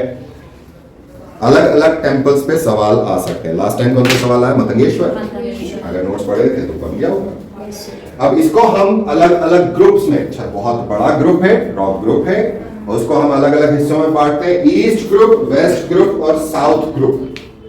ईस्ट ग्रुप, वेस्ट ग्रुप और साउथ ग्रुप। ईस्ट ग्रुप के मेन टेम्पल्स हैं पार्श्वनाथ, घंटाई, आदिनाथ। ये जैनिज्म ब्लॉक है, ईस्ट में जैन टेम्पल्स हैं। वेस्ट ग्रुप के अंदर मेन टेम्पल्स कंदरिया महादेव, 64 योगिनी, चित्रगुप्त, विश्वनाथ। साउथ ग्रुप के अंदर मेन टेम्पल दूल्हादेव, चतुर्भुज। फिर एक और टेम्पल का लेटर एक्सकेवेशन किया गया है 1999-2000 के टाइम पीरियड पर, डॉक्टर पी.के. मिश्रा, वही वाले मिश्रा जी, इन्होंने बीजा मंडल ढूंढा है। इसको कहा जाता है कि अगर ये बन गया होता तो it must have been the largest, और ये पूरा क्लस्टर से बाहर है, कंप्लीट इस एरिया से बाहर आता है। अब इसको जो मेरी स्टाइल है, ये बहुत साल पुरानी स्टाइल है, फिर तो रटापटी हो गई। इन लोगों के लिए बनी नहीं वाली स्टाइल। कैसे मेंस लिख लो तुम लोग फटाफट, सेग्रीगेटेड। तांत्रिक बिलीफ, सबसे पहला टेम्पल, मैं पुराने समय से बात कर रहा हूं, 64 योगिनी का टेम्पल है, 900 AD का है, ग्रेनाइट से बना है, क्वाड्रेंगुलर प्लेटफॉर्म के ऊपर है। 67 इसके आसपास श्राइन्स और हैं, 35 बची हैं, और ये फर्स्ट अमंग द ग्रुप है। और इसका जो स्ट्रक्चर है वो पिरामिडिकल फॉर्म में है और पीढ़ास में है, रिसीडिंग टीयर्स ऑफ पीढ़ास अलग है। अब ये 64 योगिनी सिर्फ एक 64 योगिनी नहीं है, this is only one of the 64 योगिनी। दूसरा 64 योगिनी मेरा जबलपुर में मिलता है, तीसरा 64 योगिनी मेरा मोरेना में मिलता है, जिस टेम्पल की वजह से पुरानी संसद डिजाइन थी। तो 3 तो ये बता दिए, आगे पढ़ते रहना और भी निकाल देंगे, सिर्फ एक नहीं है। आराम से बैठिए, अपनी ही क्लास समझो भैया, तुम्हारी क्लास। चलो अगला second, Shiv temple, Lalgun Mahadev, 900 AD, granite और सैंडस्टोन। सबसे पहले वाले टेम्पल आर्किटेक्चर के अंदर 2 में हमें ग्रेनाइट मिलता है, उसको हम पुराना बोलते हैं, ज्यादा पुराना था। मेन टेम्पल आर्किटेक्चर बिल्ड होने से पहले का है। Then Brahma 900 AD। अब यहां पर एक पर्टिकुलर थॉट नहीं दिख रहा, 64 योगिनी, अभी मैंने पढ़ाया कल परसों, कब पढ़ाया था, आगम जब पढ़ा रहा था, परसों हो गया, क्या टाइम जा रहा है। ओके, उसके बाद हमें दिखता है विष्णु का Varaha temple, 900 to 925 AD, sandstone से बना हुआ है और इसके अंदर वराह की मूर्ति है। Brahma temple is dedicated to originally Vaishnavism. Vishnu का टेम्पल हुआ करता था, किसी बाद के समय में उसे ब्रह्मा टेम्पल में कन्वर्ट किया गया है। Then Shaivite temple, Matangeshwar temple 925 AD का है, सैंडस्टोन, जो लास्ट टाइम आपका क्वेश्चन आया। Very large Gauri Patta with polished लिंगम, और ये एक हाई जागृति प्लेटफॉर्म पे बना हुआ है। टेम्पल आर्किटेक्चर उसी तरह के हैं। देन अगला है विष्णु टेम्पल, लक्ष्मण टेम्पल 930 से 950 एडी के बीच में। ये स्टाइल बदल जाती है, यहां सांधार स्टाइल टेम्पल की हो जाती है। सिर्फ ये नहीं पढ़ना है कि दक्षिण में जो मंदिर चलता है उसे द्रविडियन बोलते हैं, उत्तर में जो चलता है उसको नागर बोलते हैं, बीच में जो चलता है उसको वेसर बोलते हैं। इसके अलावा भी टेम्पल्स होते हैं दद्दू। तो सांधार स्टाइल टेम्पल है लक्ष्मण टेम्पल, यशोवर्मन ने बनवाया था, अलायस लक्ष्मण वर्मा। ये वैकुंठ फॉर्म है, और सांधार इज टोटली डिफरेंट। राजा के नाम पर है लक्ष्मण टेम्पल, ये याद रखिएगा, ये हो सकता है आ जाए। शैवाइट टेम्पल अगला आता है Vaishnav Vishwanath 11th century AD, sandstone का है। अगेन टेम्पल स्टाइल चेंज हो गई, और यहां आ गया पंचयातना, जिसमें एक एंट्रेंस पोर्च होता है, एक मंडप होता है, एक महान मंडप होता है, ये वाला। ठीक है। देन शैवाइट है नंदी श्राइन, सैंडस्टोन का है, जो विश्वनाथ टेम्पल के सामने है। देन शैवाइट एक और एक पार्वती टेम्पल, इसके अंदर जो डोरवे है वो वैष्णवाइट ललित बिंबा है। यानी ये कह सकते हैं कि जो पार्वती टेम्पल है वो किसी समय में वैष्णवाइट टेम्पल हुआ करता था, उसके डोरवेज के ऊपर जो कार्विंग है उससे दिखता है। देन उसके बाद सूर्य का मंदिर है, दैट इज चित्रगुप्त मंदिर, 1000 से 1025 एडी का है। ये निरंतर स्टाइल में है। मैंने 3 स्टाइल अभी के भी बता दी है, और भी है, मतलब ये नोट्स मेरे बहुत ब्रीफ वाले हैं ना, इनके डिटॉल नहीं है, ये सेवलॉन भी नहीं है, थोड़ी जल्द हो रही होगी, तो ये क्या पढ़ा रहा है यार। ये निरंतर है, यहाँ स्टैंडिंग पोस्चर ऑफ सन है, वो एक रथ को चला रहे हैं जिसमें 7 घोड़े हैं। पानी वानी पिलवाएं, चाय कॉफी। पार्वती टेम्पल अगला है, जगदम्बी माता टेम्पल, सैंडस्टोन निरंतर स्टाइल है, ये भी ओरिजिनली विष्णु टेम्पल था। शिवाजी शिव, कंदरिया महादेव, सैंडस्टोन निरंतर स्टाइल, ये एग्जांपल है, दिस इज निरंतर स्टाइल। ओके, 84 रेप्लिकास ऑफ शिखर, इस शिखर के ऐसे 84 रेप्लिकास हैं। नाम क्यों दिया है कंदरिया महादेव? क्योंकि ये हिस्सा बहुत छोटा है, दूर से देखोगे तो गुफा जैसा दिखेगा। कंदरिया इस गुफा, तो कंदरिया महादेव सैंडस्टोन निरंतर style, 84 replicas of Shikhar, most Lofty, सबसे ऊंचा है ये। इसका डोरवे एक गुफा को रिजेंबल करता है और अति सुंदर बना हुआ है। पार्वती रुइंड शिव टेम्पल है, ये भी कन्वर्टेड टेम्पल एक और है। विष्णु वामना 1050-1075 का टाइम पीरियड है, सैंडस्टोन निरंधार में बना है। सप्तधारा सैंटम है, इसके अंदर शिखर पर चैत्य आर्चेस हैं, इसमें कहीं कोई इरोटिक सीन्स नहीं है, सिर्फ रूफ के ऊपर थोड़े थोड़े कहीं दिखते हैं, और यहाँ वामन इनकारनेशन है। एक और चीज ध्यान रखिएगा, हम जो बात कर रहे हैं बाहरी और अंदरूनी, तो बाहरी के अंदर इरोटिक सीन्स है, अंदर कुछ नहीं। हाँ, ये सिंबोलिज्म है कि उस तक पहुंचने के लिए बेटा तेरे को अर्थ और काम बाहर छोड़ के जाना है, ये अर्थ है इस पूरे का। लेकिन उसको जो प्रोपोगेट किया गया है वो बाहरी पर ही है, क्योंकि मटेरियलिज्म की दुनिया है। तो चल रहा है जैसा हम पढ़ लें। ओके, विष्णु जावरी टेम्पल 1075 से 1100, sandstone Nirandhar, sandstone Nirandhar, well proportion temple है। तो लेटर पीरियड के अंदर आ जाता है घंटाई टेम्पल, 10th सेंचुरी एडी। इसके अंदर मोटिफ लगा है चेन और बेल का, ओरिजिनली जैन टेम्पल था। इसके अंदर चक्रेश्वरी फिगर है, 8 आर्म्ड फिगर चक्रेश्वरी, और 16 ऑस्पिशियस सिंबल्स हैं महावीर स्वामी के जन्म के समय जो दिखे थे। तो ये जैन टेम्पल था जिसको कहा जाता है कि कन्वर्ट हो गया। देन जैनिज्म का पारसनाथ टेम्पल 950 से 970 एडी, सैंडस्टोन का है, largest of the Jain temple है, पहले तीर्थंकर का है। तो अगर आपका सवाल कॉम्बिनेशन में बन जाए तो तीर्थंकर और उनके टेम्पल के ऊपर सवाल बनता है। तो तीर्थंकर भी मेंस के प्री के सिलेबस में आ गए हैं। जैनिज्म में अगला है आदिनाथ, सैंडस्टोन निरंधार है, वामन टेम्पल जैसा है। शिवा दुलादेव 1100 से 50, इसमें अष्टवासु फिगर है ऑन अ क्रोकोडाइल, ये बहुत अलग है। Then Shiva Chaturbhuj 11th century AD sandstone निरंधर, that is एक इसका शिखर बहुत छोटा है, इसमें कोई एरोटिक नहीं है और 4 armed दक्षिण मूर्ति है, दक्षिण मुखी होना चाहिए, ठीक है। चलो अब सांधार स्टाइल पहली, पंचयतना स्टाइल दूसरी, निरंधर स्टाइल एक और एक और होती है सर्वत्रोभद्र स्टाइल, सर्वत्र भद्र स्टाइल। सांधार स्टाइल में स्क्वायर सैंक्टम होता है और एक गैलरी होती है पिलर्स की प्रदक्षिणे के लिए, यानी प्रदक्षिणा पथ होता है। सांधारा स्टाइल में स्क्वायर सैंक्टम, गर्भगृह स्क्वायर, आसपास प्रदक्षिणा पथ, ये है Sandhara style.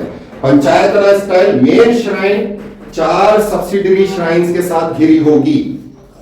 Main shrine, main गर्भगृह 1 2 3 4। इसका एग्जांपल मेरा वो वाला वीडियो देखना,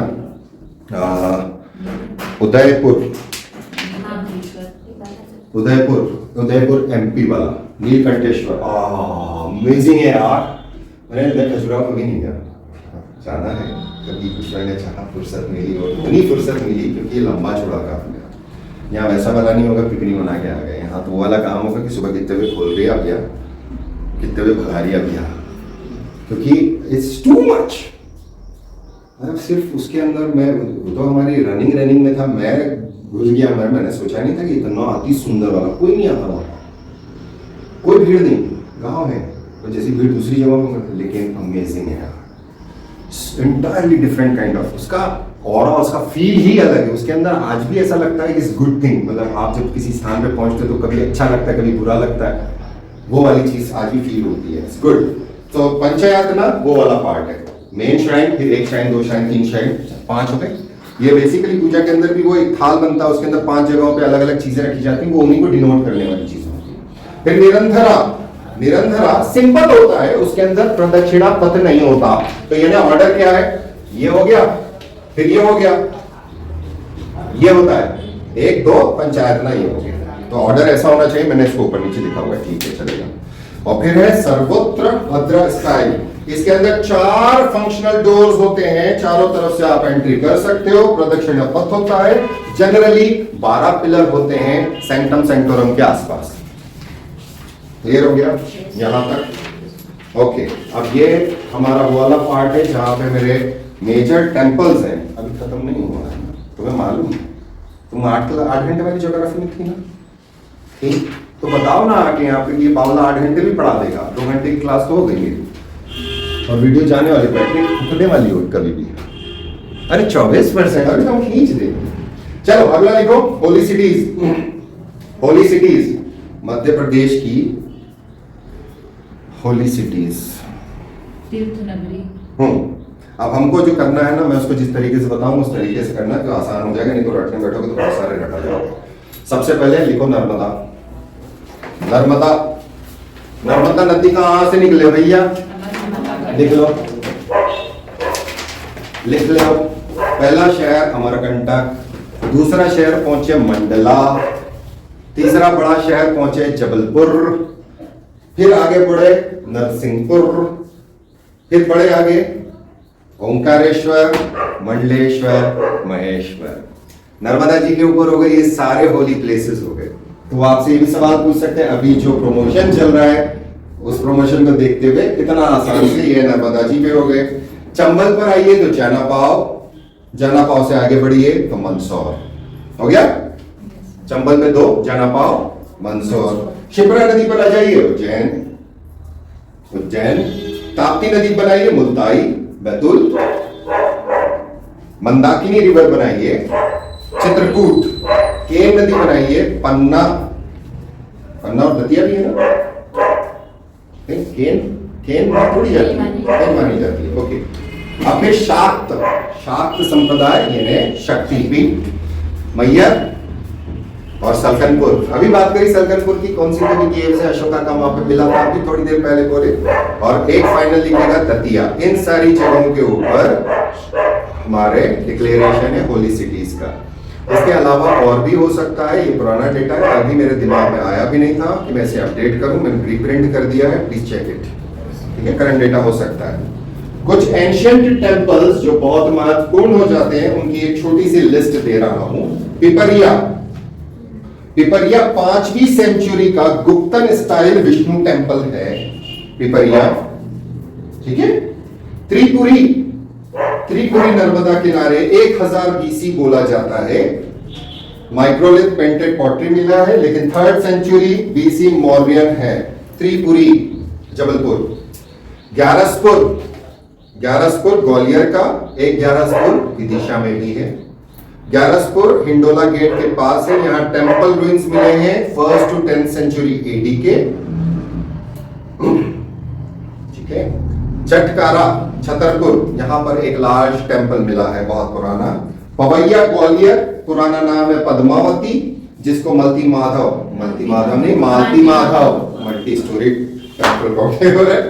पार्वती और सिंध नदी के किनारे कन्फ्लुएंस पर। मितावली, ये बहुत खतरनाक इलाका है, बहुत बढ़िया इलाका है, इसको डेवलप करा है। मितावली मोरेना का है। यहाँ पे 71 रसो महादेव और 64 योगिनी यहीं का है। जो अभी हमने बात करी जबलपुर का एक 64 योगिनी, एक 64 योगिनी है। बटेश्वर, ये बटेश्वर वाले के अंदर वो जो के मोहम्मद हैं, वो उन्होंने इस इलाके को प्रिजर्व करने की बहुत बड़ी कोशिश करी, जिन्होंने राम टेम्पल के अंदर भी थे, वो जिनकी बुक्स भी आई हैं, देखना के मोहम्मद। 200 सैंडस्टोन टेम्पल्स हैं जो नेचुरल फेनोमेना से नष्ट हो गए थे, उनको ये वापस से इकट्ठा किए थे। इसके बाद में हमारे पास कुछ और टेंपल आते हैं, जैसे टीकमगढ़ के अंदर श्री 1008 चंद्रप्रभा, ये जैनिज्म का है। टीकमगढ़ में ही पापराजी है और अहराजी है। 3 टेंपल्स हैं जैनिज्म के जो टीकमगढ़ में। उज्जैन के अंदर भी 3 मिलते हैं, अवंती पार्श्वनाथ जी, मक्सी तीर्थ, नहीं 2 मिलते हैं, सॉरी, मक्सी तीर्थ। फिर इंदौर के अंदर हिंकारगिरी, गोमटगिरी, और गोमटगिरी में 27 फीट ऊंचे बाहुबली की मूर्ति है खड़गासन में। धार में मिलते हैं श्री मांडवगढ़ मांडू के, पार्श्वनाथ जी अमझेरा के, मोहनखेड़ा और भोपावत तीर्थ धार में ज्यादा है 4। अनूपपुर में सर्वोदय टेंपल है अमरकंटक का। बड़वानी में 52 गजा है, दिगंबर जैन समाज की है, 72 फीट ऊंची है, 15th सेंचुरी है, ऋषभदेव जी की आइडल है। ग्वालियर में गोपाचल तीर्थ है। दतिया में दिगंबर सोनागिरी तीर्थ है, ये बहुत इंपॉर्टेंट है, मार्बल के टेंपल्स हैं और कहा जाता है आउट ऑफ द वर्ल्ड। जब सूरज की रोशनी उसके ऊपर चमकती है तो अपीयरेंस बहुत खतरनाक दिखता है। 77 टेंपल्स हैं हिल्स पर और 26 टेंपल हैं विलेज पर, गांव में इसके पास में। दमोह में कुंडलपुर है, रतलाम में नागेश्वर पार्श्वनाथ और बिबरोद तीर्थ है। शाजापुर में मक्सी, शाजापुर में उज्जैन में मक्सी, शाजापुर में मक्सी तीर्थ शाजापुर का है। मंदसौर में परसली तीर्थ, जबलपुर में है नंदेश्वर दीप यानी मड़िया जी तीर्थ, और छतरपुर में है खजरवाहू जैन टेंपल जो अभी बात करी हमने। देवास में पुष्पगिरी, सोनकच्छ में ये नया बन रहा है। खरगोन के अंदर ऊन, दिगंबर, पावागिरी तीर्थ, 99 टेंपल्स हैं यहाँ पर। बैतूल के अंदर दिगंबर, मुक्तागिरी, 52 टेंपल्स हैं। यहाँ तक ठीक है। अब आ जाती है बात अगली म्यूजियम्स की, उसके बारे में हम बाद में बात करेंगे। टूरिज्म पॉलिसी की, उसके बारे में हम बाद में बात करेंगे। Thank you very much, God bless you. Like share subscribe, क्योंकि ये खत्म हो रही क्लास। और कोई कमेंट? ये मेंस वाले बंदर आके बैठे हैं ना, थोड़ा बाय बाय है।